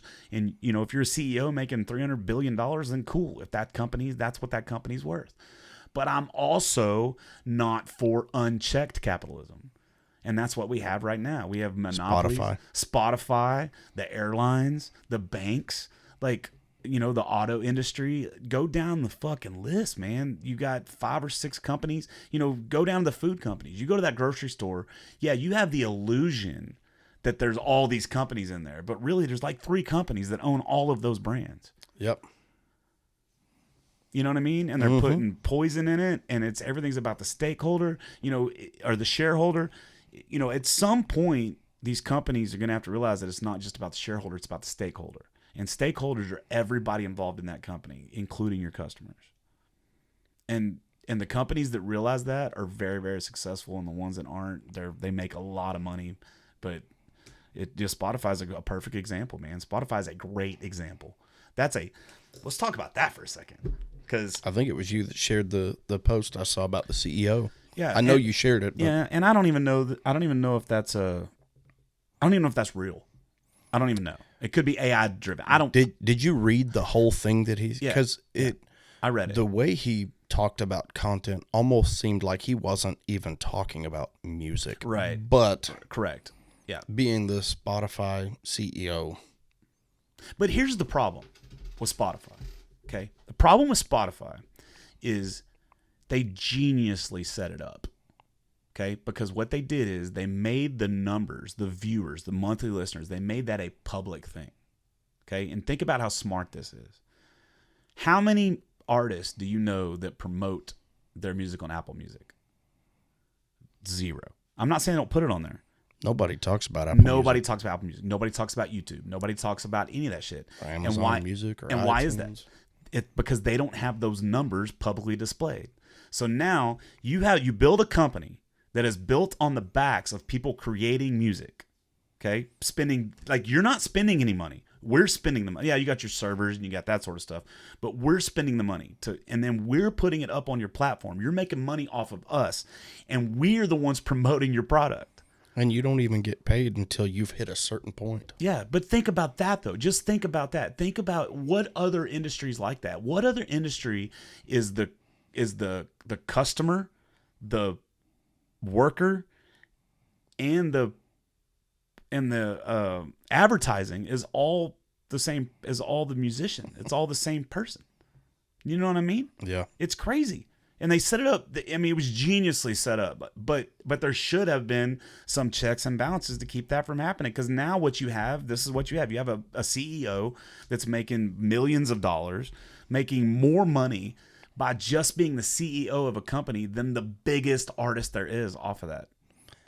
So I don't even know if checks and balances are necessary. They are in the current state. Realistically, as an educated consumer, we should all be together enough to boycott that, right? Sure. How's that working out? Yeah, exact. But we're all divided. I'm sorry. Yeah. How's that working out in anything else? We're all divided. But see, there's people telling you that you're too negative. There are people telling you that you chose this job. Yeah. Rather than supporting you, they're cutting you down. We're divided. Yeah. In every aspect. For sure. So that's what I'm saying. Like, realistically, if we could all get over ourselves for 15 minutes, we could change a whole lot of things in this country. Yeah, look at what Bud Light. I mean, that's a prime example. They did their dumb shit. It was dumb. I'm going to be very, very clear about this. I don't have a problem with trans people. Zero. Cool. You want to chop your Peter off, chop it off. I don't care as long as you're over the age of 18 or whatever the legal limit is. That there needs to be a legal limit before you can do that. But I totally support people's lifestyle that are gay or trans or bi or whatever. As long as you're doing you're letting other people live, then I don't care what you do. But that was one of the just dumbest things you could have possibly done. You take a blue collar corporation, a blue collar brand like Bud Light. Who drinks Bud Light? Like Hispanics drink a lot of it. When you go to the Texans game, you see all the, Hispanics down there at the game. They're all drinking Bud Light, and they're blue collar workers. They're just workers. They're not, and most of them, they're Catholic, which is why they have so many babies. They're Catholic, and I'm not knocking it. I'm not being racist. That's just what it is. They have a lot of babies because they're Catholic, and Catholics don't believe in birth control, and they don't believe in. That's just not what they believe in, right? Right. And so you take a brand that is mostly consumed by a blue collar worker and you do what you do with trans, which is not that demographic at all. Like what you should have taken is a fucking wine cooler or a Truly or even Michelob Ultra. I mean, that was or Ultra which is Bud Light made with different hops. Yeah. Just so you know. Yeah. It's better Bud Light, if you will. I don't think it's better, but whatever. I'm not a beer drinker. Better. Yeah. But it's just dumb. That's just dumb. That's dumb marketing. It was. It really wasn't all that smart, and not because it was wrong. Right. Just because it's just dumb. It's like I'm not going to name any names, but a country artist, big time country artist that gets up there and starts preaching liberal politics. Jason right? Isbell. You forgot about Jason Isbell. That's not who I had in mind, but there's multiple. Yeah, a lot. But you forgot your fan base. Yeah. Your fan base. Yeah, it's dumb. Yeah. It's dumb. Now, I think if you do that at a show, it's dumb. But I think but you're a tax-paying citizen of the United States, and you should be able to give your opinion on anything you want to give if you're in an interview or you're at home or you're on Facebook or TikTok or whatever. You should be able to say whatever the fuck you want to say. I think you should be able to say it anywhere, but freedom of speech does not equal freedom of consequences. Right, correct. I agree with that. I wish people would not be so hard up on people. Again, it's all because we're divided. You know, I remember when Chris Stapleton come out in favor of Black Lives Matter, and it was like the end of the fucking world. And it's like, man, why? Why? For what reason? Because he stood up for something he believes in, and all of a sudden you guys are going to freak the fuck out? It's just dumb. It's dumb on all aspects of it. But the Bud Light thing is just super dumb because It was. like that decision had to make it through multiple people. And I bet when they're sitting in that meeting, they think it's the greatest thing ever, because when you turn on mainstream news, what you see, or mainstream TV, what you see pushed is that left-wing agenda. You know, you can't turn on a TV show and it be an all-white cast or an all-straight cast or an all-Christian. I guarantee you, if HBO put out a show called The Back Pew, and it was about being Catholic, I guarantee, and it was a fiction show, I guarantee half the cast would be gay, half the it's fucking dumb. It's dumb, and it's gotten to the point where it's so dumb, and conservatives are fucking sick of it. It just gets old because it's like they can't let a story just be a story anymore. Right. There's got to be something that placates somebody. But it's bad on the other end too. Like, why are you bitching as a conservative about a black Little Mermaid? What? How? What are mermaids? Are they black? Are they white? Are they yellow? Like, Yeah. So it's dumb on both sides. I mean, you get the conservatives bitching because there's black Little Mermaid, but then on the other side you get people bitching because, what's his name? The guy that was in Breaking Bad. What's the actor's name? Cranston. Bryan Cranston. Yeah. He played a paraplegic, and the left went fucking nuts because you got a man who's not a paraplegic playing a paraplegic, and it's like, get out of here! Like, this is stupid. Don't show him Robert Downey. Yeah. Tropic Thunder, dude. It's great. Did you watch the Tom Brady roast? You haven't watched it? I don't watch a whole lot of TV. Dude, I highly recommend watching it because I think the gloves are back off now. I think cancel culture is officially over. I don't hope so. I really do. I think it's officially over. Dude, there were so many gay jokes, so many jokes, there were just so many jokes back to comedy that we all love, where it's like, yes.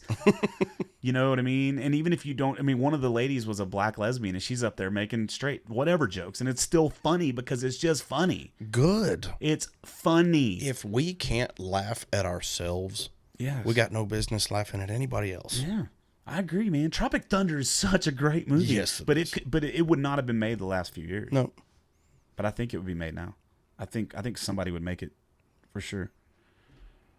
What's Brody calling me? I'm busy. Yeah, I mean, not to get into politics and all that shit, but, you know, I think if you talk about politics the way that I talk about politics, the way that you're talking about politics, where it's like, this is the way I feel about it, but I'm not going to judge anybody that feels opposite of that, that's the best way to do it, man, because then you can let people know how you feel, but you're not being overly judgmental. There was a Facebook post today by some person, and I don't know who they are, but it was basically, it was a LGBTQ flag, and it said, "It's Pride Month. I hope that all of you homophobes are uncomfortable for the entire month." And so I just went on there and I shouldn't have, but I did. I just went on there and I said, why is it okay for you to marginalize someone who disagrees with you, but it's not okay for them to marginalize you when they disagree? Why is that not okay? Why is it okay for you can say the word homophobe, but I can't say the word fag? Yep. Like, well, because fag is way more derogatory than homophobe. No, it's not. Not the way you're using it. You're still calling somebody a name. You're still judging somebody. So it doesn't matter necessarily the stigma that it has on it. It's the way that you use it. Yep. If you are spitting that word out at somebody, you might as well have kept your mouth shut. Yeah, I agree, 100%. And that's what I told him. That's what I said on that post. And I just think we need more of that. We need more people speaking up and being like, whoa, wait a second. Like you're going to say that, like, you know, you see it all the time from the left, you know, Trump, MAGA nation, MAGA's a bunch of racist. Well, that's funny because I voted for Trump and I'm not a racist. Not even a little bit. And I know that because I was born and raised really fucking racist. I'm like real bad. And got out of that shit. It's not in my head. I got so many friends that are gay, so many friends that are black. I mean, I'm not a racist. I know I'm not a racist. But yet you're going to blanket everybody and say that, you know, and I have the same problem when the people on the left or the right use the word like libtard. You know, again. Absolutely. I don't care what side of the aisle you're on. If you are speaking ill about the people on the other side of the aisle, I'm not going to listen to you. Yeah. When you start calling people names, it tells me you no longer have the educational withstanding to argue your point, and you're just resorting to attacking. I don't care who it's coming from. And one of my biggest pet peeves, my dad used to watch like the Fox News, the debates, you know, Tucker Carlson and all that stuff. Mm-hmm. And somebody'd come on there. They would invite somebody from the other side of the aisle on, right? And they'd ask them their opinion on something and then interrupt them every 5 minutes. Mm-hmm. Shut up. But the person watching it loves it. I can't stand it. I can't either. And I love my dad, but he's angry. Yeah. Right? Like he's just angry. I get that. And I told him one time, I was like, you got to turn the news off, man. You got to turn that AM radio off. Well, I don't even watch that shit anymore. But every time I go into the house, Fox News is on his TV. Every time I get in his car, it's 740 AM radio. And dude, when you're putting that shit in your brain, whether it's MSNBC or CNN or Fox News or NPR or AM radio, you know, whoever it may be, when you're putting that stuff in your brain, as that much, you're not going to be a happy person. The game changes when you fully comprehend, really realize the fact that they're not making money unless you're enraged about something. Yeah. Yeah. They make more money when you're pissed off about it than they do when you're happy-go-lucky. Yeah. Yeah, because back in the day, back before 1985, back when the news portion of these networks were a loss leader. They didn't make money. So when you watched the 6 o'clock news, it was 30 minutes long and it didn't have commercials. It was just facts. You know, you didn't have, and they were giving you the news. Yeah, you didn't have some. Now I'm sure it still went through some sort of filter, but that you weren't. It wasn't editorial based. Now, because it's 24-hour news stations, it's 90% editorial based, and there's a huge difference between editorial and news. And that's, you know, back in the day, I went through journalism school, or went through journalism in high school, and all 4 years I was part of that whole deal. And there used to be rules about that. Like you had to say, this is an editorial. This is an editorial. This is my opinion on what's going on. And I used to write some editorials, but I also used to write news. And when I wrote news, I was not able to inject my leanings into that. It was news. It was facts. But when I wrote editorials, I could say whatever I want and that's what sells. Editorials is what sells. But just turn it off. You don't need to know. It's the same as these fucking Facebook thing. You know, it's the same as these. You pick up your phone, you're addicted to it. I'm just going to be real clear about that. You're addicted to the news, because if not, you could turn it off and not watch it. You're addicted to Facebook. You're addicted to this because you're picking up your phone, you're scrolling through it for no reason. You're wanting that dopamine hit of that notification. And so the more you interact with that, the more money Facebook makes, the dumber you become. You know, if you can't put your phone down for 2 hours or an hour or whatever and not be like, I got to pick my phone up. I got to pick my phone up. I got to pick my phone up. And it's an addiction. And I'm one of the ones that's addicted to it. You and me both. You know, and Candace is too. And we've been talking about that. And, you know, because I'll look over and she's just like blindly just scrolling through it. And it's like, and you're not even, the rest of the world doesn't even matter. And you're gaining nothing from it. And I do the same thing. I'm not knocking her because I do the same shit. I'm just, you know, she'll be talking to me and I'm over there on my phone. And it should be, did you hear anything I said? And I'm like, I'm sorry.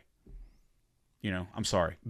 I'll put my phone down. And, you know, and it's so bad, dude. It's so bad for us. It's so You know bad. what it's been for me lately?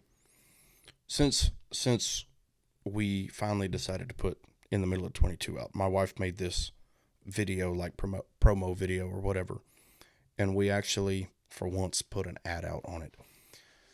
And she did a fantastic job on this video. It, like, too good, because now apparently we have to make a music video because everybody thought it was part of a music video. Gotcha. Anyways, like I've gained almost 300 followers in the last like 2 or 3 days.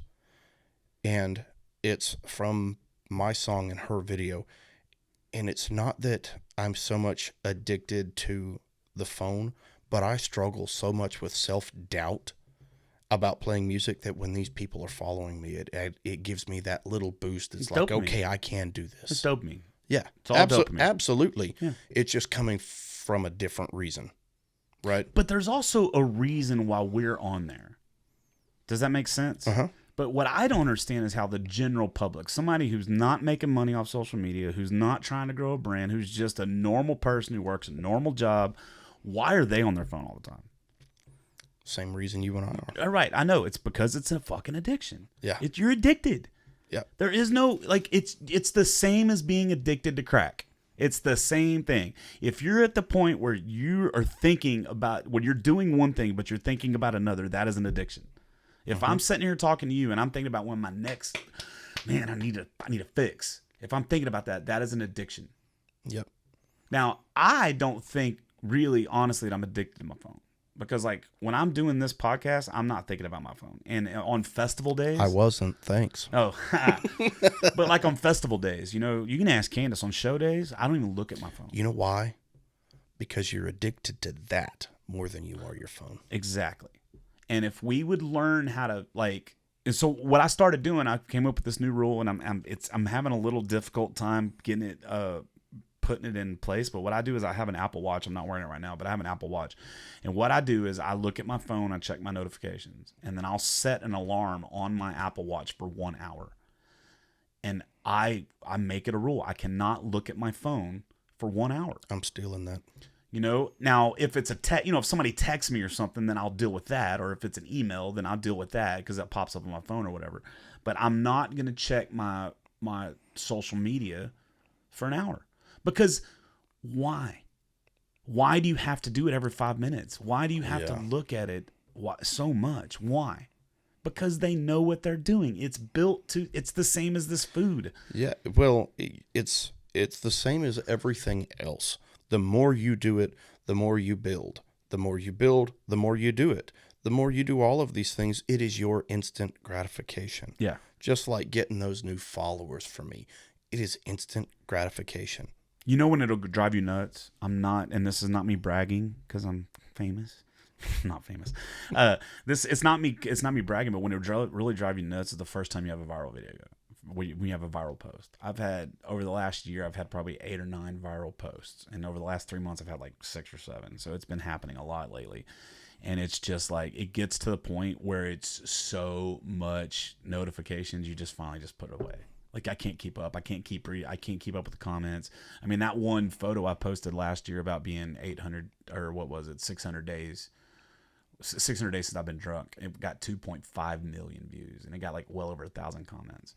And it was just like, it was so overwhelming. I just put it down. Same thing. I was on Chad Prather's show, and the video about us kissing that he did, it got like 300 something thousand views on TikTok. Yeah. And so,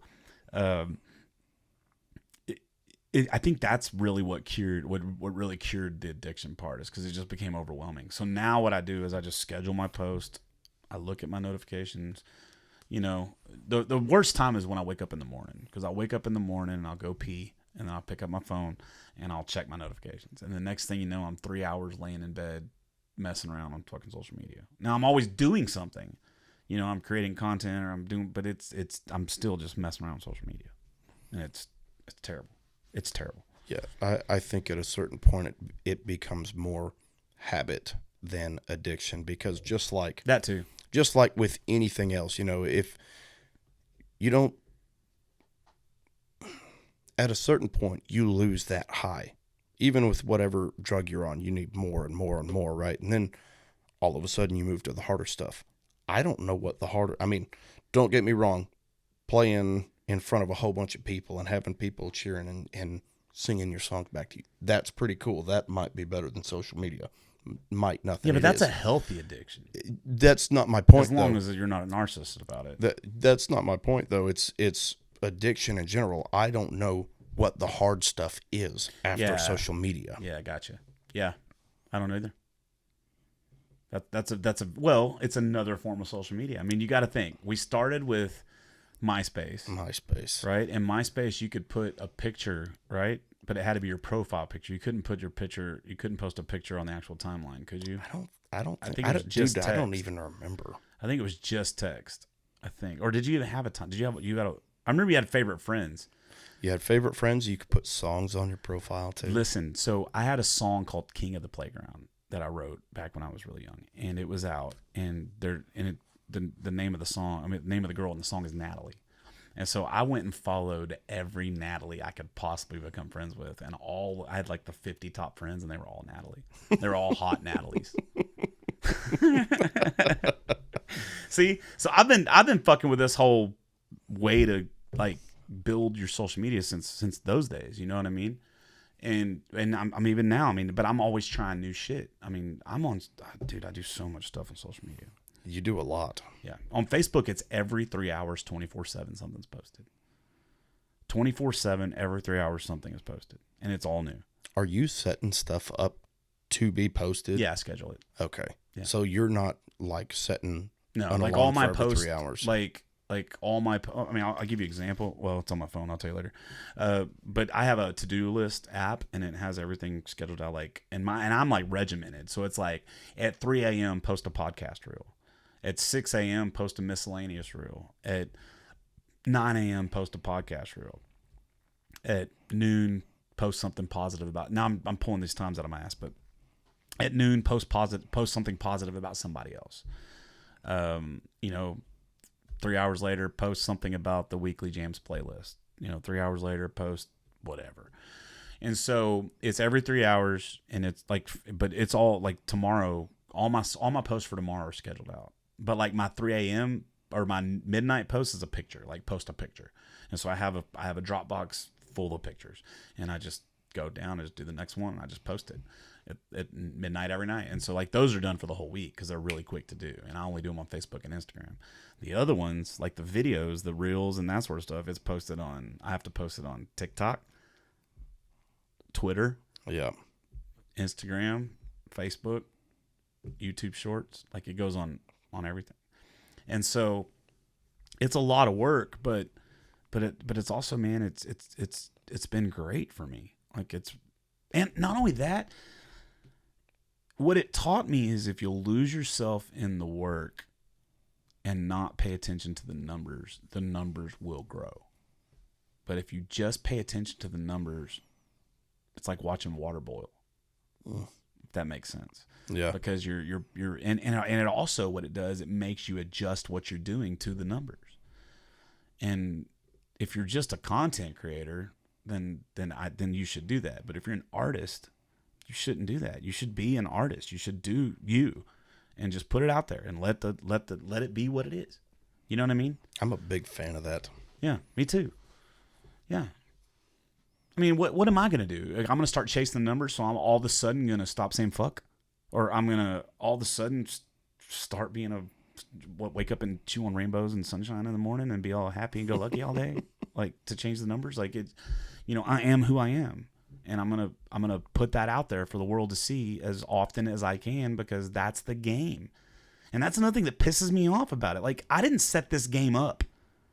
I didn't build Spotify. I didn't build social media. All I did was figure out a way to use the tools in the right way, or tools in a way to benefit me. So do you think that I want to sit here and be posting 3 times every 3 hours on Facebook? You think I want to? Matter of fact, do you think I want to be having this? I want to be having this conversation, but like, do you think I want to sit here and rail on Texas Internet Radio or Texas Radio? Do you think that's what I want to do? It's not. What I'd rather be doing is writing songs and then playing those songs for people to give a shit. That's the hard part. All of this other stuff, I'm being told I have to do it.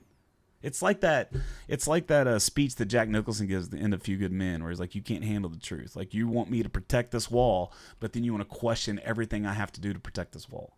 Like, that's the way I feel about, and I know it's a weird analogy, but that's the way I feel about social media. It's like, you tell me that I have to play this game, but then you want to come at me for the way that I play it. It's a hard thing to explain to people. So yeah, before we started getting into this, my wife was like, you need to be doing more of this and more of this. And I'm like, I'm trying. And she didn't understand until recently. She took over a lot of the booking and social media stuff. Like we share the social media. I do certain things. She does the others. But when she took over booking, she finally understood. And I kept telling her, like, you can send 100 emails and you'll be lucky to get 10 responses. Yeah, that's an unbelievable response rate. And of those 10, they're not all going to be what you want. They're not going to be like, hey, we'd love to have you come play. Like, sorry, no, take us off your mailing list. And she got a few of those day one. And she finally understood all that needed to be done. And she took that off my plate and she thought that it was going to be better. But all that did was open up room for me to do all of these other things. And I constantly feel overwhelmed, right? So like some of these things, it just gets to the point where I just ignore it. Yeah. Because there's just not enough hours in the day. I don't know how you do it. And we had this discussion today. And it was like, you took over all of these things that I was doing before. And you're finally understanding how hard it really is just to do that. Now I've been telling you I was supposed to be doing these things. Now I'm getting to do these things that I've been telling you about. But there's also all of these other things that still need to be done. I need a team of people, and I don't have the funds for a team of people. Right. It's hard. And you cannot make people understand it that haven't been in it. Well, did you see the post that I posted where it says, "Man, I just want to thank my team for did you see that post?" No. It said I just really want to thank my team for working so hard to keep me busy and to keep me sane and putting up on bullshit and blah blah blah blah blah. And then it was a picture and it said artist Jeff Canada, promoter Jeff Canada, booking agent Jeff Canada, PR Jeff Canada. Like it was like all the different hats that I wear, and that thing got so much love on the internet because of that. Because musicians know, like we know, but you also got to make a conscious choice to say I'm gonna make time to do what I have to do, and then you're gonna have to sacrifice other stuff for that if you really want to do that. But I didn't have to get this podcast started. You know what I mean? I didn't have to do this. This is something I added to my plate, and now it's added a whole new something else. But it also has given me a shit ton of content. So it's like, yes, I added more on my plate because I have to come and sit down for 2 or 3 hours to record them. Then I have to go home and spend the hour and a half, 2 hours, 3 hours that it takes to edit it. Then I got to promote it. You know what I mean? I got to do all these things. But on the flip side, all those little 30-second to minute long clips is gold. They really are. Because it pisses people off that are sensitive little fucks. They really are. I see them all the time, and I'm like, man, that's friggin' cool. Yeah, I just wish it wasn't all me talking. I wish people on that side. No, I have had some guests that are like you're really talkative, and I know you say that you're not, but you're this is good, But I've had some guests that it's like it's pulling. It's like, dude, no offense. I mean, I've definitely lost a lot of episodes because of hard drive failures and stuff like that. But there have been, I won't say who, but there have been a few episodes where I've just like. I can't release that because it's just not good. It's me talking. And if people want to sit here and talk to me talking, then I would just start a podcast of me talking. You know what I mean? Yeah. So it's a fine line, man. It's a fine line trying to figure out what the best way is to do things. At the end of the day, I got a post coming out pretty soon that says, you should treat yourself as if you're the main character of your movie and everyone else just has supporting roles. Never thought about that. And that's the way you have to live your life. If you want to really be happy, you have to live your life, and then you have to surround yourself by people that are on the same trajectory as you. You know what I mean? Like if you're in a relationship or you're in a marriage or in a relationship and you're bending over backwards to please this other person and you're not doing the things that you want to do to be pleased, that relationship's never going to work out. Nope. Well, same thing with life. If you're living your life and you're constantly doing everything for everyone else and never putting yourself as the main character, your life is not going to be full. It's you bending over back. You're a slave. You're bending over backwards to please everybody else. And I just taught myself at a young age that I'm not going to do that. Now, do I bend over backwards to make Candace happy and that sort of? Absolutely. I 100% do. But not. But she reciprocates. Yes. Right? Yeah. That's what I'm saying. Like, I am me. 100% me, and I do the things that make me me, and she does the things that make her her, and we just found each other. And you exist even now as two separate people and together. Yes. Yeah. In fact, we ran into her. She loves you. She is amazing. Yeah. She really likes you. She is amazing. She finally got to meet my wife. It was a Sawyer Park Ice House. It was for Leah and May's benefit. Oh, cool. Deal. Yeah. And you were, I think, down in Galveston. I came up there later. I got there later. Yeah. We had to go. The kids were being, but my wife finally got to meet her, and she finally understood why I was so impressed with y'all. Because my wife is my 100% best friend. Yeah, mine too. If it weren't for her, I wouldn't be playing music. If it weren't for her, I wouldn't. She pushes me in times when I am uncomfortable. Sometimes she pushes me a little too hard. Mm-hmm. And sometimes she doesn't quite push me enough. She's constantly trying to find that balance, but she has her own thing too. She's studying to be a jiu-jitsu instructor.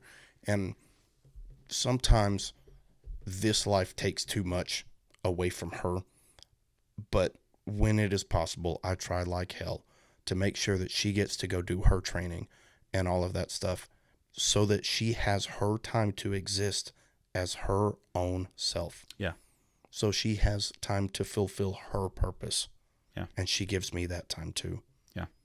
Yeah. And that's the way it's got to be. And I try to do that for Candace. I definitely try. We have a situation that not a situation, but there's a thing that keeps her from actually being able to do that. And then just involves her daughter and stuff. And I won't get into that, but when I want her to go do her thing, this past year, she's like, yeah, my friends want me to go to Vegas. I'm like, fucking go, get out, go do it. Like, go live your life. Like, Gracie's covered. She's doing her thing. Go live your life.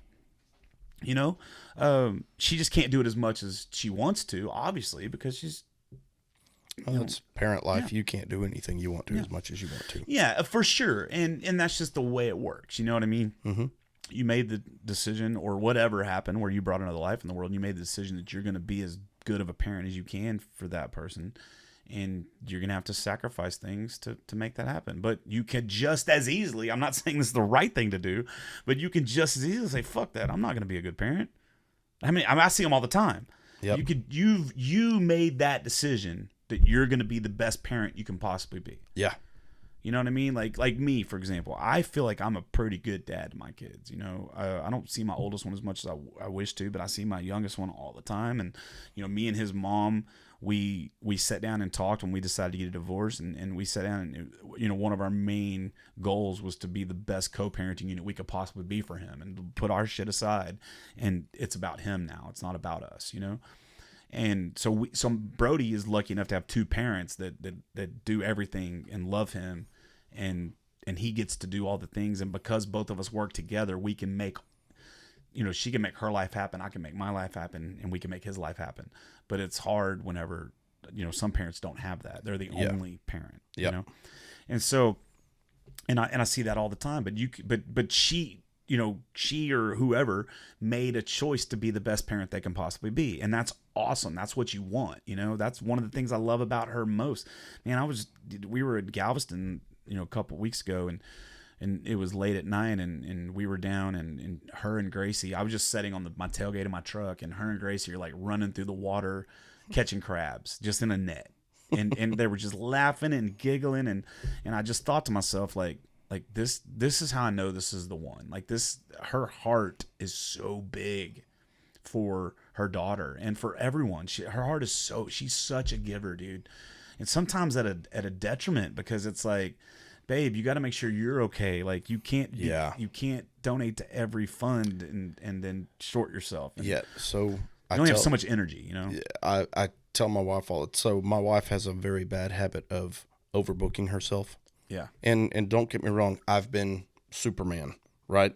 Where I think I can take We on all- yeah, we all- everything, yeah, we all right? have. Women do it way more though. They definitely do in it. certain aspects, yes. Well, we homeschool. In fact, she's been a stay-at-home mom for like the last 6 years, and that was all well and good when I was working the full-time job and doing this, but it's become this thing where now like she's trying to do all of these things. We've got like 35 chickens, guinea birds. We just got ducks. She started a garden.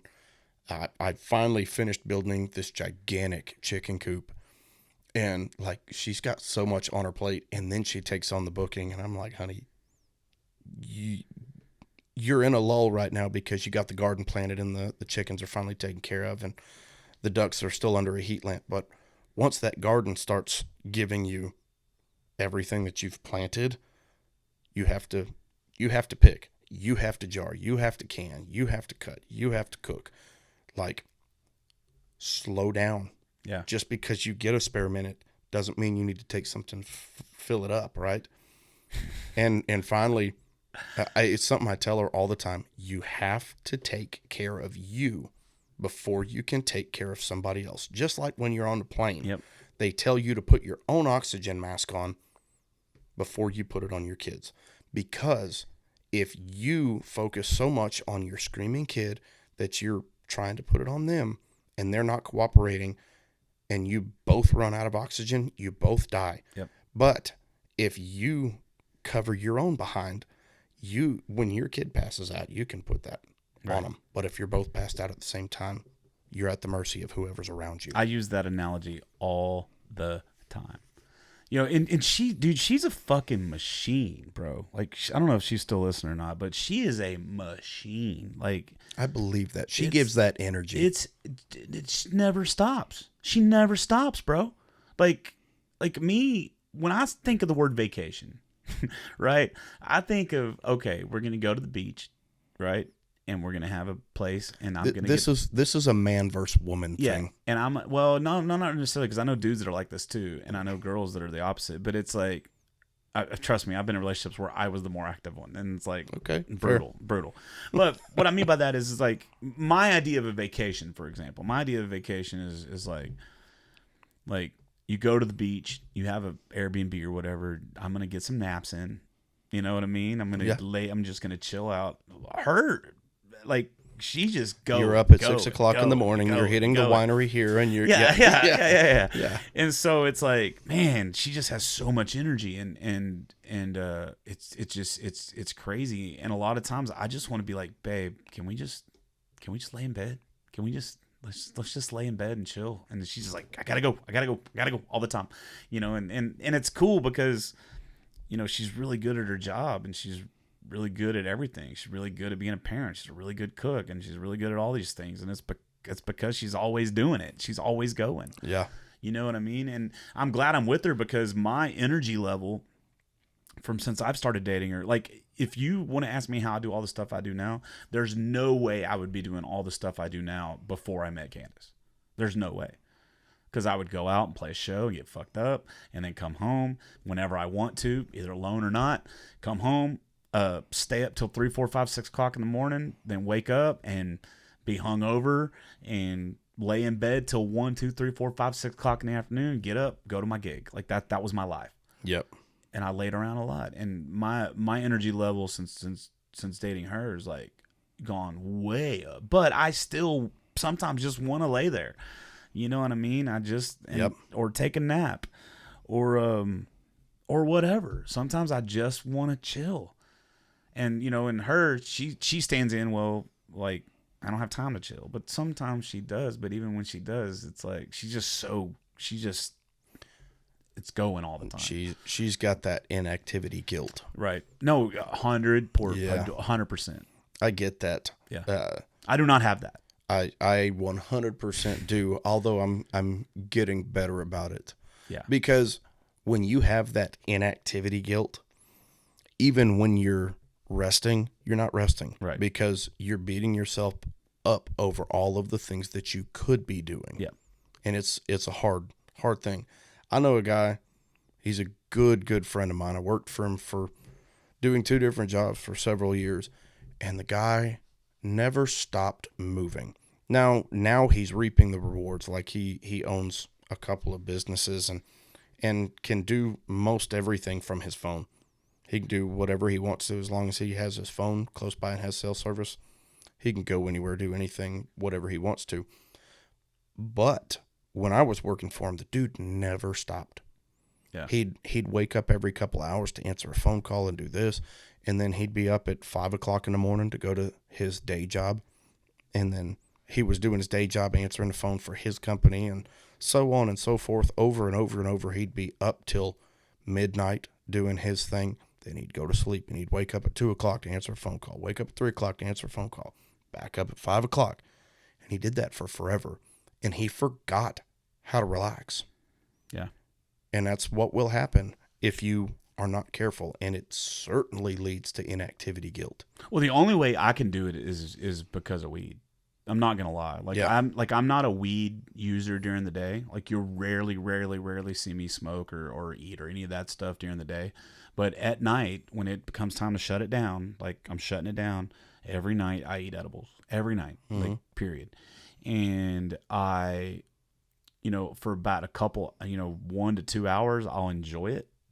You know what I mean? I'll enjoy, I'll watch some TV or I'll play some video games or whatever for a couple hours, and then I'll pass out and I sleep for 8 or 9 hours every night, every single night I do, and then I wake up, but the difference between now, I wasn't sleeping at night, right?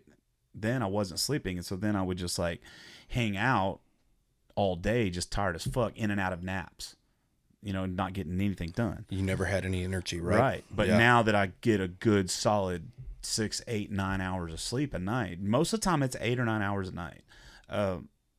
When I wake up, it's like I get up and I go to work. I just start going. And then I don't take a nap all day. I'm doing shit all day long. You know what I mean? Yeah.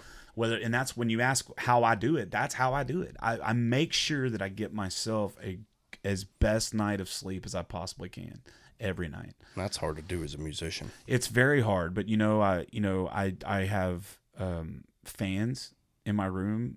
I don't live with Candace, and I live with a roommate, but like I have like a blackout cell shade over the window, and I have 2 box fans in my room, one on each side of the bed, and they're on high. And so I turn my phone off. I'm not the guy that leaves my phone on at night. I turn my phone it's on, but nothing's on. You know what I mean?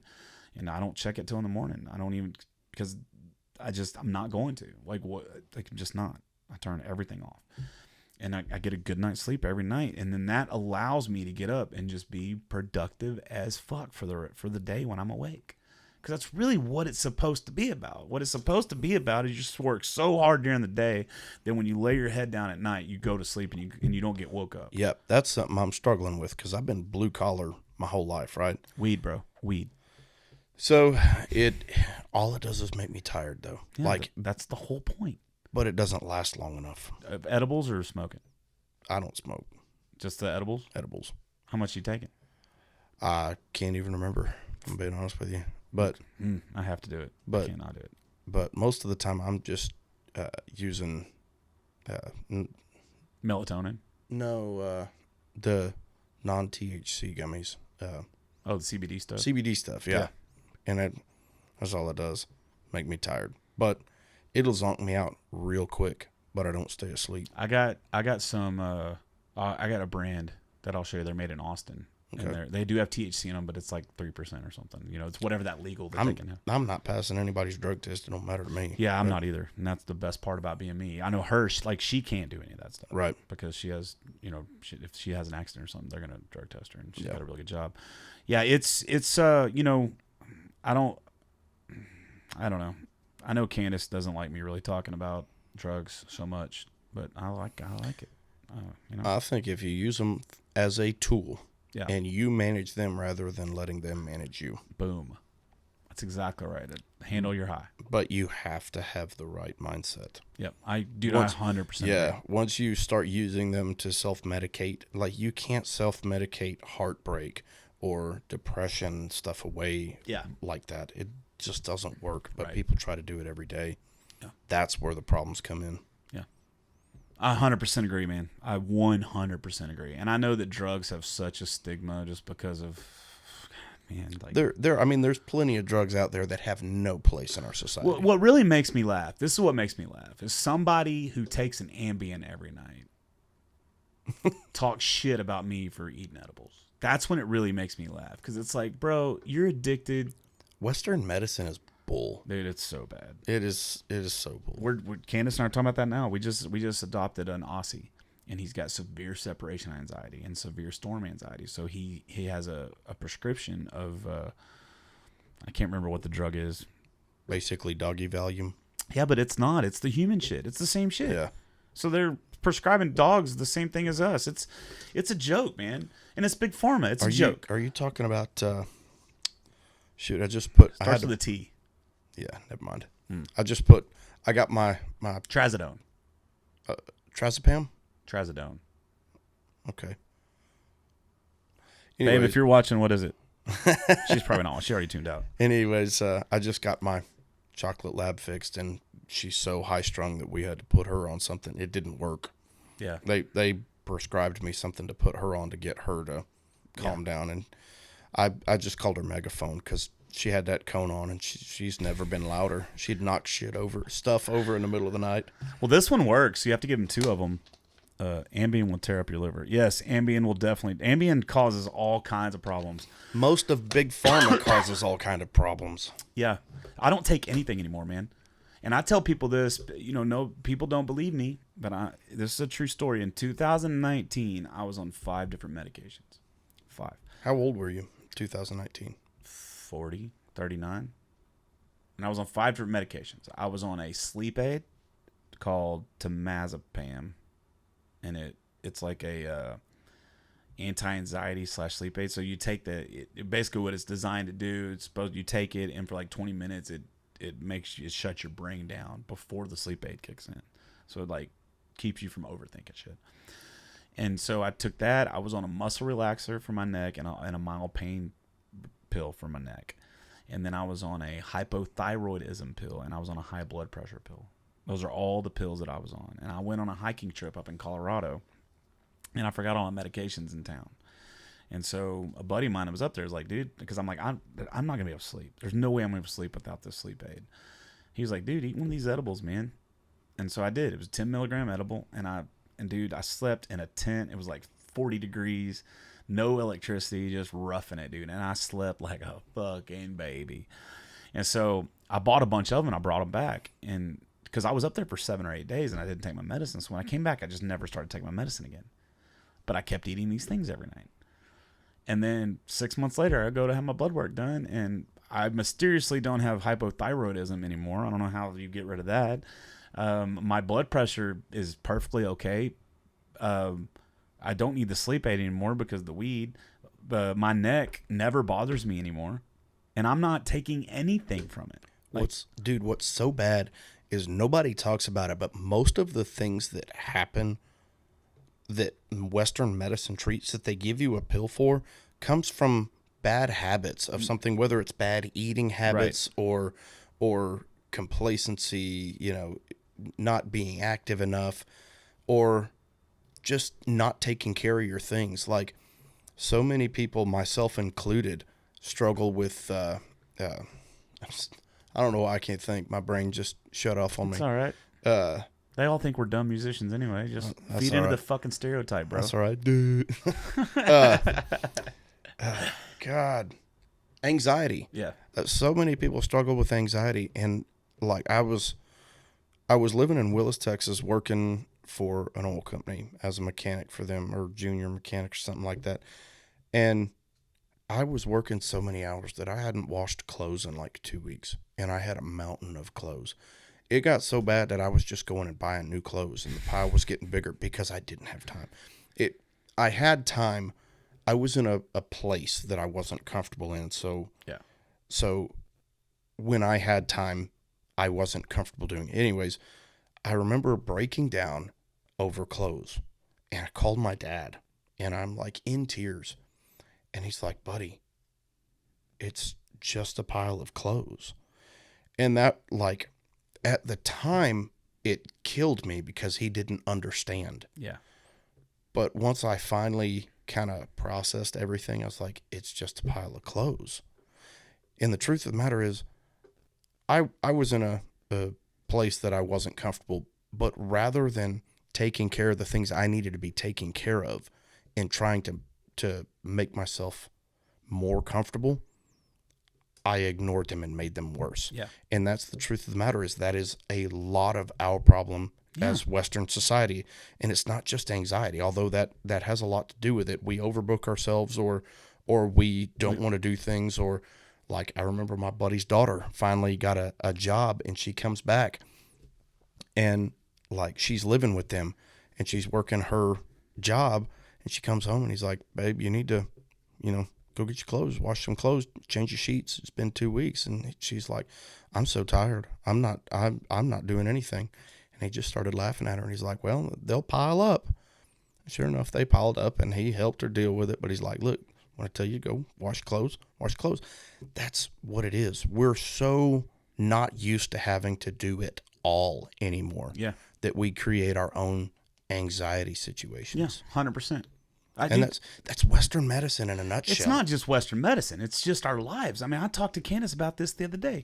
You want to know something fucked up? You want to know how lazy Americans are? If you really want to know how lazy Americans are, go to the grocery store. When you go, these grocery stores are getting bigger and bigger and bigger and bigger, right? Mm-hmm. They have the super HEBs and super Krogers and super Walmarts and these huge ass stores. Dude, do you know now when you go to HEB, there are more pre-cut vegetables and fruits than there are actual fresh vegetables and fruits. They're still fresh. Yeah. But you don't have the time to cut up a fucking cantaloupe. Is that what you're telling me? So you're going to buy the cantaloupe, so you're going to pay that, and that's what pisses me about the economy and everybody bitching too, is it's like, you're driving these prices up by making this be the standard. And eventually it's going to get to the point where they're not going to have fresh cantaloupe. They're going to have whole cantaloupe anymore. That's the convenience store conundrum. Yeah. Most people don't even understand that you're paying almost twice the price to go buy stuff from the convenience store than you would if you went to the market. Yeah. But it's just, if back in the day, if you got hungry, right, and you live 50 miles from a grocery store, you went out and you killed a rabbit, or you killed a squirrel or a deer. Yeah. And you skinned it, and or you went out to the garden and you cut up your own vegetables. Or you went out to the garden. Yeah. Yeah, that's what you did. That's the way we lived. But now it's like, dude, fucking DoorDash and Uber Eats. It's like, you're telling me we're at the point where a company is built making millions of dollars just to go pick up your food for you. Yeah. Yeah. And I watch it. I mean, I watch it, and I get it. During COVID, we needed it, and I did it a lot. But even now, I've caught myself where it's like, I'm sitting there at the house, I'm playing video games, and I don't want to go run to Taco Bell. And I don't want to cook anything. So I DoorDash fucking Taco Bell. Next thing you know, I spent $45 on 3 things from Taco Bell. And it's like, man, I could have just got in my truck and drove to Taco Bell. Or better yet, I could have just got up and made me something that's already in the fucking pantry. Yeah. Like, we waste so much food in this country, man. It's insane. But we waste a lot of things. Yeah, we do. Our brains, mostly. Our brains and our bodies, mostly. Our brains and our bodies. I don't even like I have to have jeans, right? Because part of my branding is starch jeans, button down shirt, and cowboy hat, right? Most of the time anyways. But I don't even go most of the time to like Cavender's or whatever and buy my jeans anymore. We just hit up like the resale shops and the thrift shops because people put them out. Yeah. And we get them for a quarter of the price you have to buy it from the store, and half the time they're already starched, so I don't even have to spend the money to take them to the dry cleaners. Because I tried starching my own jeans for a while. Yeah, screw that. I don't do all that shit. I don't like the starch jeans look for me. That's all you. But it does look sharp. But yeah, I mean, we went from teaching a man to fish right? You teach him, right? You teach a man to fish. You know what is the saying? You give a man you a give fish, a man you a feed, fish. feed him for a day. You teach a man to fish, you feed him for a lifetime. Right. We went from that to teaching somebody how to dial a fucking cell phone and get their food delivered. That's what we did. Yep. And that's where we are. Dude, that is the most. I've never used it on principle. Just like I don't use toll roads if I can absolutely avoid it. Oh fuck! I Don't wish. get me started. Don't get me wrong. I wish I could, but like on principle, I will not let myself use the toll roads. There have been 2 or 3 occasions in like the last 5 years where, one of which was my youngest's day of birth, literally, like because our OB was in Sugar Land.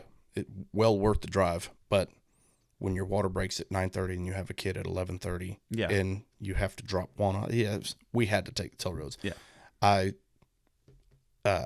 Like there was some sort of traffic jam one time, and my drive to the gig went from like 45 minutes to an hour and 45 minutes, unless I took the toll road, and I was gonna be an hour late, so I just got on the toll road. Yeah, sometimes you gotta do it. But I'll tell you how bad I am. I'm so bad that when I go from my house to my kid's house, I go down this little back way. He lives off 99. So I go this little back way, and then I'll get on the feeder road. Well, you can stay on the feeder and wait at the red light for 3 minutes, or you can jump on the tow road, one exit, and it's like $3 or some shit. I do it every time. Every time I'm like, and every time I'm like, when I get off the tow road, I'm like, why did I do that? Why the fuck did I do that? It's the convenience store conundrum. Yeah. But why are toll roads even legal? They shouldn't be. No. And toll roads started out when they built Beltway 8. What they told us back then, I was alive. When it was being paid for, or when it was done being paid for, there were not going to be any more tolls. Exactly. And that's never happened. Yeah. No, it's all about the money. It's all about the money. Again, yes, capitalism is a great thing. It's a great thing. It is the best form of what's out there. All the other ones suck. But when you have unchecked capitalism, and that's where we're at right now, man, we're there, and I don't know how to fix it. And you know what? You can't fix it. I'm not going to worry about it. You can't. But you cannot participate. That's right. And like you said, don't take the toll roads. Well, the problem with checked capitalism is who's going to check it. Yeah. Do we make another government entity? Because then somebody's getting paid. They're playing the game. But you can make laws, man. You could do things. You could. Okay. There is a very valuable point to government.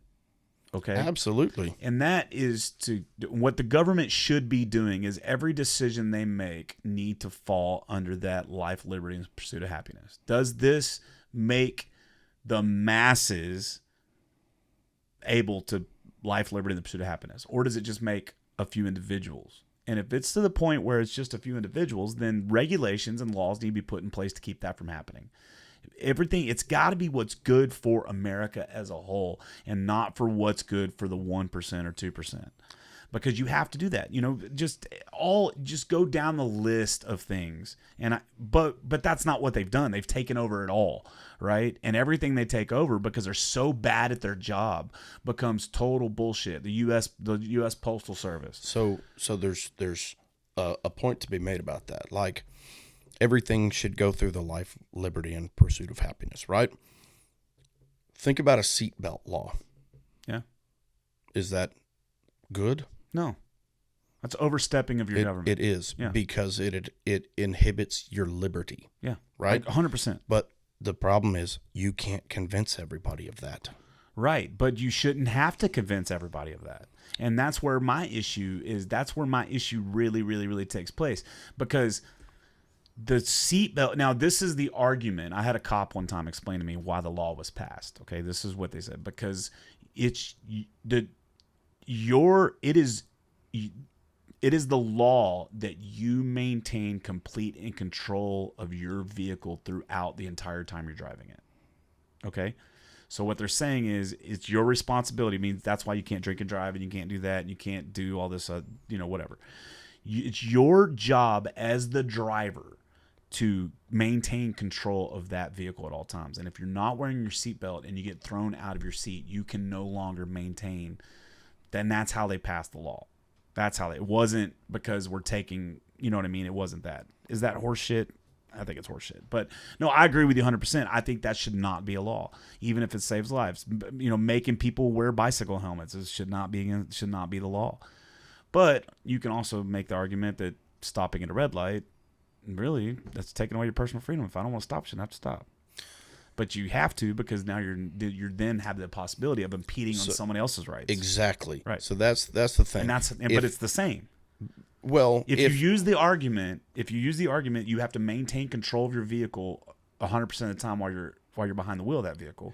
The only way that becomes a thing, though, is if somebody's hit you or you've hit somebody, and at that point the seatbelt kind of becomes moot, because I'm not arguing it. No, I agree. I think right. it's a horseshit law. You're right, but that would be the argument for me with a stoplight. By the time that seatbelt actually does what it's supposed to do, you maintaining anything with the vehicle is probably out the window. Right. I agree 100%. But a red light, then you start impeding on somebody else's opportunity to life. Yeah.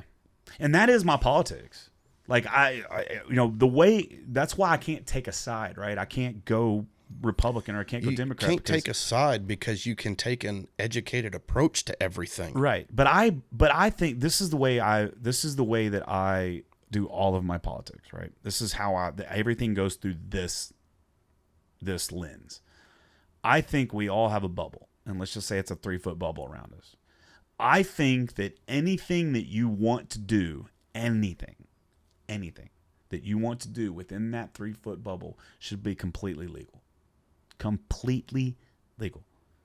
But the minute that what you're doing inside that bubble leaves that bubble, starts to impede on someone else's bubble, right? Because you have your bubble. Like if I want to do heroin, and I'm not condoning heroin use, just saying, just use that as an example, because I'm going to go total hyperbole here.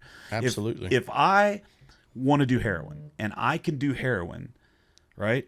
And I can handle my high, and I'm not robbing from somebody to get my heroin, and I'm not feeding my kids, and I'm not doing all the negative things that happen socially, and I'm just doing heroin, I should be able to legally do heroin, right? Mm-hmm. But the minute that I have to go steal something from somebody else to get my fix, that's against the law.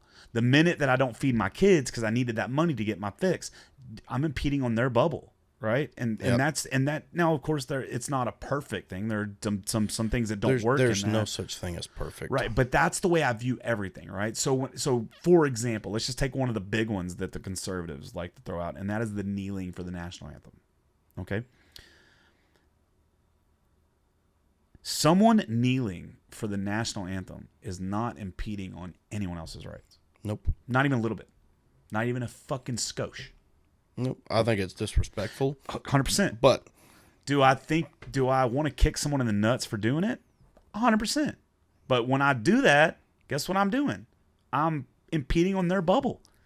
And if we would all go back to that fundamental principle of, in my bubble, I'm life, liberty, the pursuit of happiness. Well, that whole kneeling thing, though, it goes back to freedom of speech, not freedom of repercussion. Now, do I think that... I'm talking laws only. Like burning a flag. Burning a flag is legal. Okay. You can legally burn a flag. Now, they can give you a ticket for starting a fire without a permit. That does happen. They arrest people for that. But burning a flag should be and is legal because it's not hurting anyone. It's hurting your feelings. Yep. But it's not hurting anyone. Now, am I saying that I condone burning a flag? No, I know what that, I mean, there's one right there. Like I know what that flag means for me. I know that still to this day, of even the worst version of the national anthem gives me chills. You know what I mean? Because I know what that means to me. But who am I to say what that's supposed to mean for everybody else? My buddy Slade Ham just released a special on YouTube. He's a comedian, and one of his jokes, one of his bits is in there. And I don't want to step all over his bit, but he's basically saying, you know, the flag for someone who went over and fought in a war and maybe lost a bunch of brothers and came back, that flag means one thing, right? But for a football player or a 16-year-old kid inner city who looks up to NBA and football, that flag might mean something different. And for the little Chinese girl that's in a sweatshop making that flag, it means something totally different. And that's kind of that's where the punchline is. It's like it all means something different for everybody. Yeah. And so we just we got to get to the point where you can say, I support Black Lives Matter, and there's no negative repercussions because you're allowed to do that, right? Because you're not impeding on anyone's bubble. Now that I'm talking legal, right? Right. It does not mean. It just depends. Like if someone wants to come up to you, like say you kneel down for the national anthem, and somebody comes up to you and calls you an asshole for doing that. That's perfectly. They should have that right to do so. Yep. But they should not be allowed to lay their hands on you for doing that. Nope. Does that make sense? Mm-hmm. And that's where I'm at. And one thing I told my brother one time was just go railing on it. We were watching a football game or something. He was just fucking railing on it. And I said, hey, let me ask you a question. If you're at a funeral, right, or Thanksgiving dinner or a wedding, whatever it is, and the preacher says, or whoever, let's bow our heads to pray. And I said, if someone in the room does not bow their head, does that make you less Christian? He was like, no. I said, it's the same thing. If someone kneels down for the national anthem, does that make you less patriotic? So I would liken it more to somebody talking through your prayer. Not really. The reason I say that is because, don't get me wrong, I know it's quiet, but when you bow your head to pray, you put your head down, you close your eyes. Mm-hmm. You don't see that. Right. If they're not talking, it's disruptive. Even if it's a quiet whisper while you're praying. Right. It's slightly disruptive, just enough to feel like you've been slighted. That's wrong. But I wouldn't equate kneeling for the flag that, because they're not interrupting your patriotism. Not even a little bit. I'm not saying you know what I mean? But do you know what I'm saying? Like if someone kneels down during the national anthem, that is not affecting your personal patriotism. No. Even a little bit. No. Okay. But so what's the problem? It's disruptive. How's it disruptive? Why? It's disruptive because we've made it disruptive. Why is that disruptive? Why is it disruptive? Now, if you're protesting and you're standing in the middle of a fucking freeway, that's disruptive. Right? But if you're carrying a picket sign on a sidewalk, that's not disruptive. Disruptive may not quite be the word I was looking for, but I love this podcast. We have so much good conversation on here, man. And I'm not trying to change anybody's mind. I'm just trying to say if we would look at everything through that lens before we react, right? Before we react, if we would look at everything through that lens, if we're to say, so-and-so made a speech at an award ceremony and they praised Palestine, right? Okay.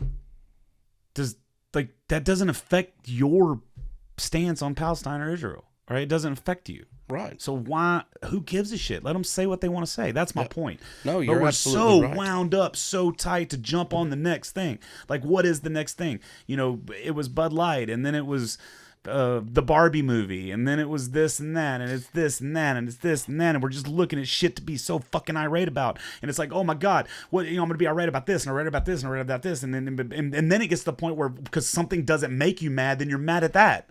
Like, why is that not making me mad? Like, why? Like, I need this mad fix. I need to be upset. I need to be pissed off about it.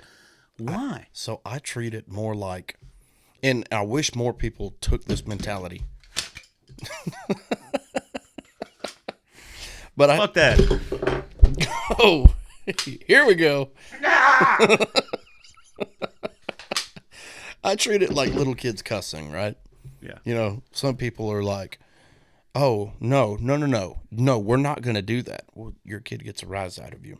But like my 2-year-old, I don't even remember what word it was. It was probably about 6 months ago. He said something, and I looked at my wife, and we just kind of smiled, and we went on about it. And he never said it again. Now, not every child is that way, but the majority of the time, if you don't give them a reaction, you're not giving them what they want. You're taking away that power. Oh, right. If we just Like, hey, Ignored it. They're kneeling over there. Whatever. I say that we all went, the time. You take away their power. Yeah, I say that all the time. If Colin Kaepernick would have took that knee that first fucking day and nobody said a word about it, Black Lives Matter would have never happened. It would have never happened. Yeah. But it's because of the constant need to feed the beast. All this shit blows up. And it's become in every aspect of our life. Now, as far as kids go, I'm sorry, but before you're 18, you ain't got no rights. Yeah, I agree. You don't know shit. You're dumb.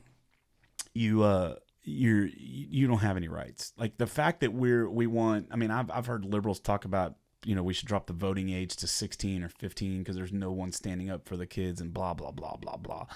No. That's not the way this works. Before you're 18, before you can go down and give the oath to join the military, maybe 17 in some cases, you don't have any rights, bro. But once you're 18 and once you're a voting adult, then you're an adult. And you shouldn't be able to get in trouble from another adult unless you break the law. Yeah.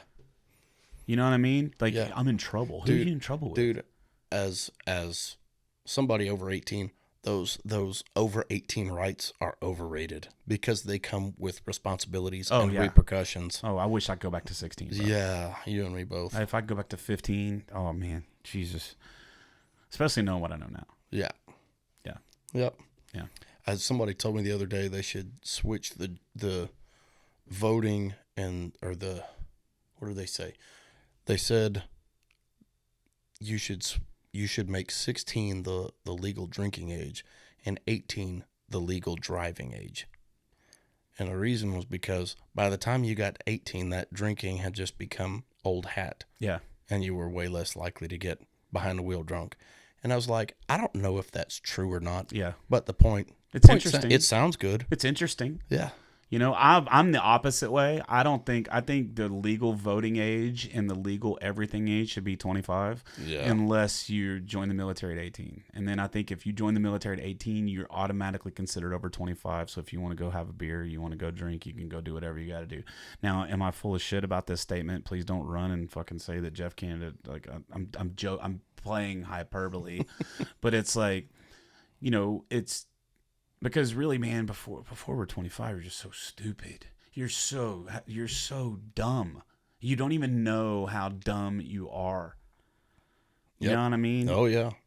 Because you don't know what you don't know, and you haven't lived enough life to understand the way things are. Yeah.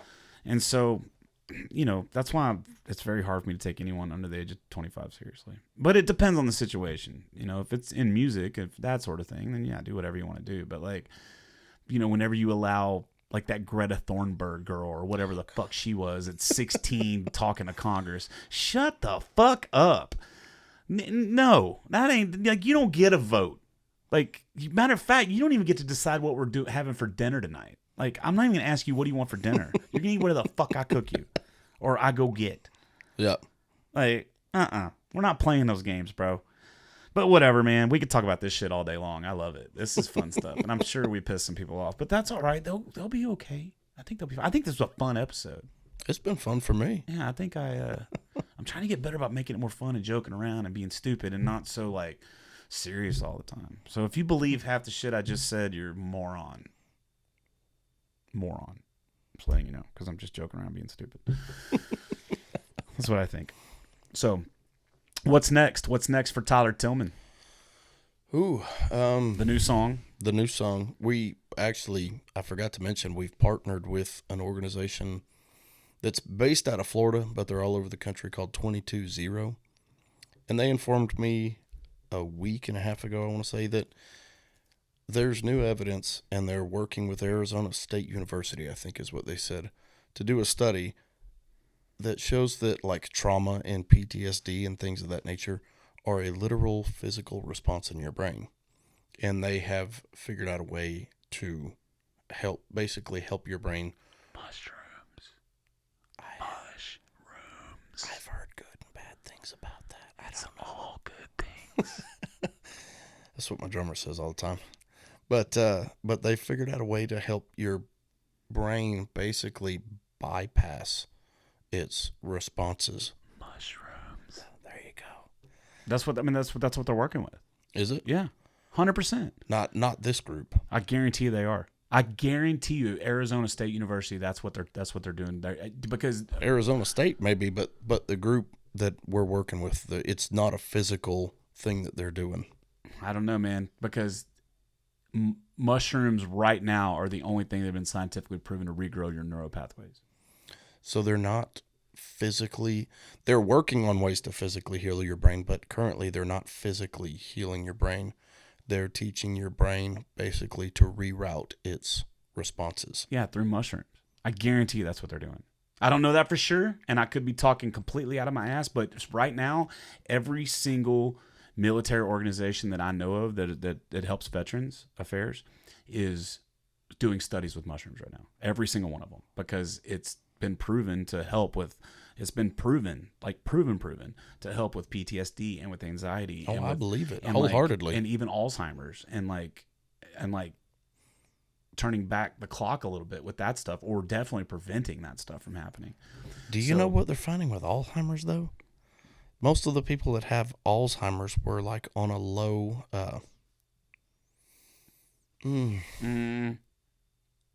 What is it? I'm gonna have to edit this out because you're full of shit. Is that what's going to happen?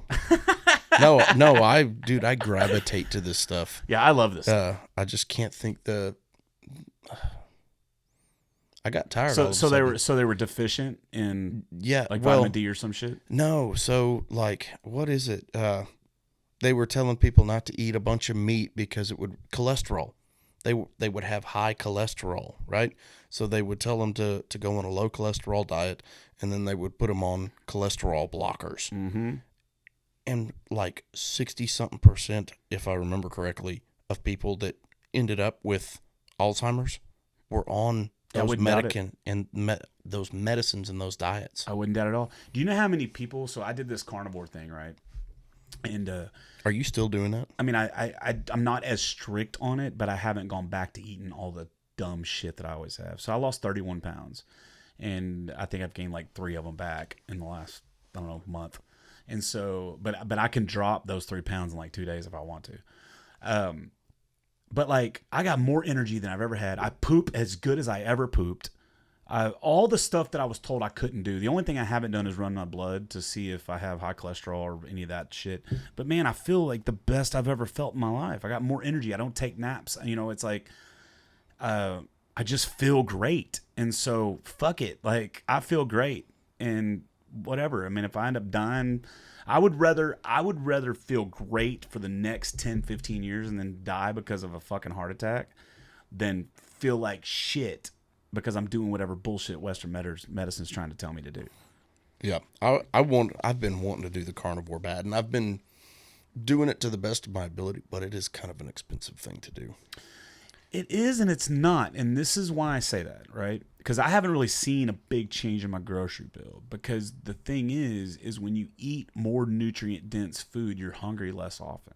Right. And so if you wake up in the morning, like what I was doing is I was waking up in the morning and I would eat 3 scrambled eggs with cheese. And I would put, and then I would eat a hamburger patty and 3 to 6 strips of bacon, depending on what I cooked that day. And that's what I would eat. So right when I wake up, I would make that and I would eat that, right? I would not be hungry again for 6 or 7 hours. Not even lying. And it's not taking any kind of appetite suppressor or any of that stuff. I would not be hungry for 6-7 hours, right? And then I would go to Whataburger and I'd get a triple meat cheeseburger with bacon on it. And I would throw the bread in the, nothing else on it. I throw the bread in the trash, throw the bread in the bag, and I would just eat just the triple meat and cheese. And again, would not be hungry. So I would eat like twice a day. That's what I would eat. And it would be fine. It would be great. And then I would fast or whatever till the next morning, right? And man, I had like no problem. So it didn't cost me any more money, because the problem with all of this carbohydrates and all this hyper processed food is it's built to make you eat more, to consume more. Mm-hmm. Like it's like a bag of Cheetos is built to make you buy another bag of Cheetos. You know what I mean? That's what it's there for. And it all turns to sugar in your bloodstream, leads to diabetes and all right. Laundry list of health problems. All kinds of things. So for years and years and years, we were told that the food pyramid or whatever started with bread, right at the bottom, and then went all the way up to the top. And now it's come out that bread and grain and oats and all that stuff is one of the worst things you can put in your body from all the fucking shit they put on it. Yep. So it's like, so yes, it's more expensive, but it's not really. You know what I mean?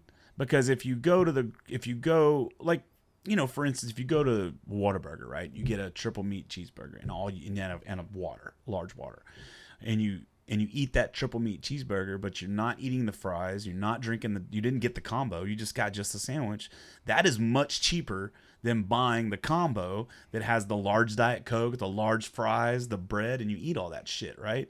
And it's designed to make you hungry again 2 hours from now, so you'll buy more hyper processed shit. It's the same old thing that happens all the time. And I'm not an expert on this by any stretch of the imagination. I'm just going off the way I feel and what I've heard and what I've read. But it's not more expensive.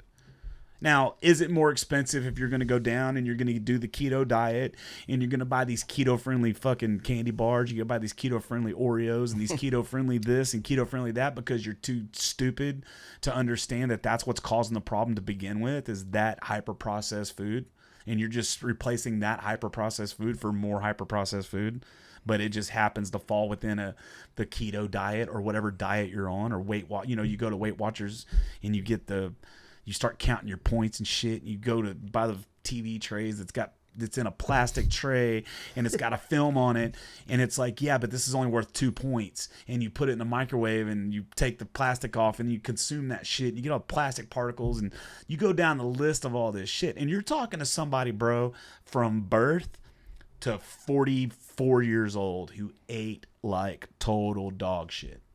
I mean, I'm talking about ramen noodles 8 meals a week, McDonald's 6 meals a week, Taco Bell 5 meals a week. I'm talking about just garbage, bro. Setting up and eating Lay's potato chips and just stuffing my face with this bullshit all the time. And then you wonder why you feel bad. And then you want to try to replace that shit with other packaged shit. Yep. You can't do it. You just can't do it. You can't, and that's what I try to tell my dad and them, that because they go on a keto diet, and it's like they go on this keto diet and they buy all this this keto shit, and then they lose 10 pounds and then they stop and they immediately gain back 10 pounds because you're not retraining your brain on what you're consuming. You're only consuming different shit. Yep. But if you say, okay, tell you what I'm gonna do, I'm gonna make myself work a little bit for every meal now, right? I mean, it's kind of a pain in the ass to eat a hamburger with no bread. Yeah. Yeah, it's kind of a pain in the butt. But if you do that, it's better.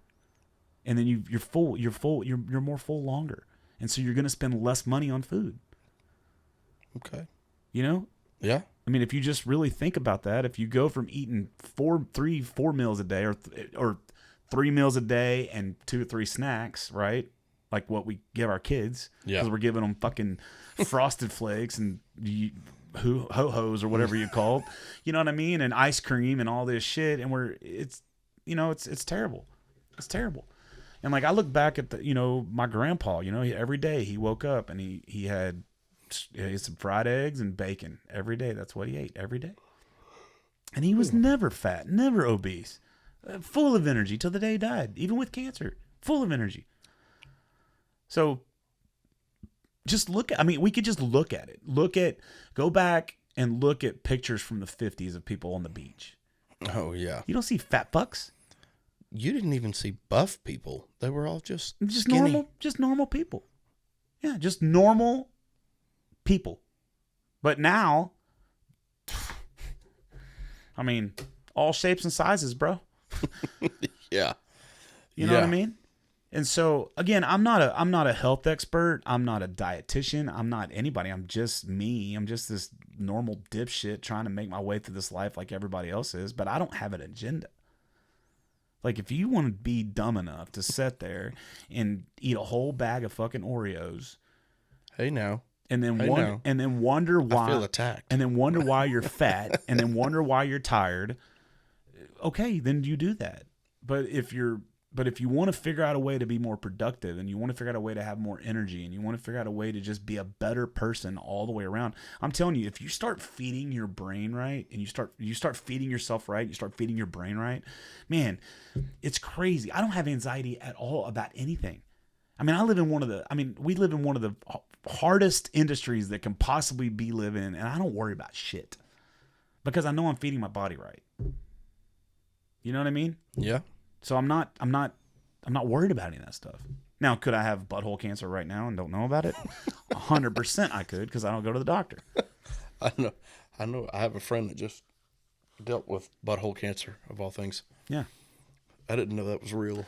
I think that's probably a good note to end it on. Yeah. Butthole cancer. Okay, so what's it called? It's called 22, in the middle of 22. In the middle of 22. So in the middle of 22, it's coming out on July 28th. June 28th. Yep. So next month. Man, I can't wait to hear it. Me either. Can't wait to hear it. Can't wait for the masses to hear it. Yeah, let's get it out there, and I'll help you push it. I think when it comes to that sort of stuff, man, it's so near and dear to my heart. Like, and Candace's and everybody I know, because I've lost so many friends, dude. So many friends from ODs and from suicide and from even some that didn't make it back. I've been fortunate in that respect myself, but my best friend was a Marine, and he came back with a whole bunch of Marine buddies that they knew all of my stories, but I didn't know any of theirs. I didn't know who they were till he's home, and he's like, "Let's go pick so and so up from the airport." And I'm like, "Okay, who's that?" Yeah. And we go pick him up. They give me a hug like they'd known me forever. Anyways, a bunch of these guys ended up being some of my very best friends. Awesome. And because I'm generally speaking quiet. When it's time to talk, I'll talk, right? But generally speaking, I'm quiet, and I'll let people say what they need to say. So they'd call me, and I got all sorts of stories. But generally speaking, it was almost like I was hearing the same three stories over and over and over. It was like these guys would come back and fall into one of these three scenarios. And so I sat down and I wrote this song and finally finished it. And that's the whole thing. It was those three things. And I felt like we give a ton of attention to the guys that come home and the guys that didn't come home, but we don't really talk about the fact that a lot of those guys come home in body, but not really in mind. And so when we put out the album artwork, it's going to have a QR code for that 220 organization. And if you want to donate, you can. It'll be right there. You just scan it and it goes directly to their.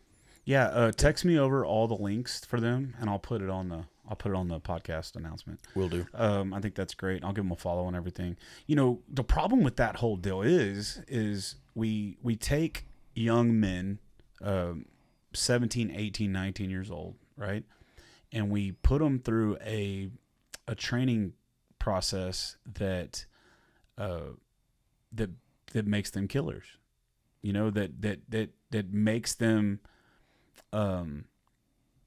that trains their brain to be fearless and to not really think too much about the consequences of what you're doing, right? Yep. Because you're creating a war machine. You're creating a soldier. You're creating a Marine. You're creating an airman, whatever it is. You're creating somebody who has a job to do, and you can't allow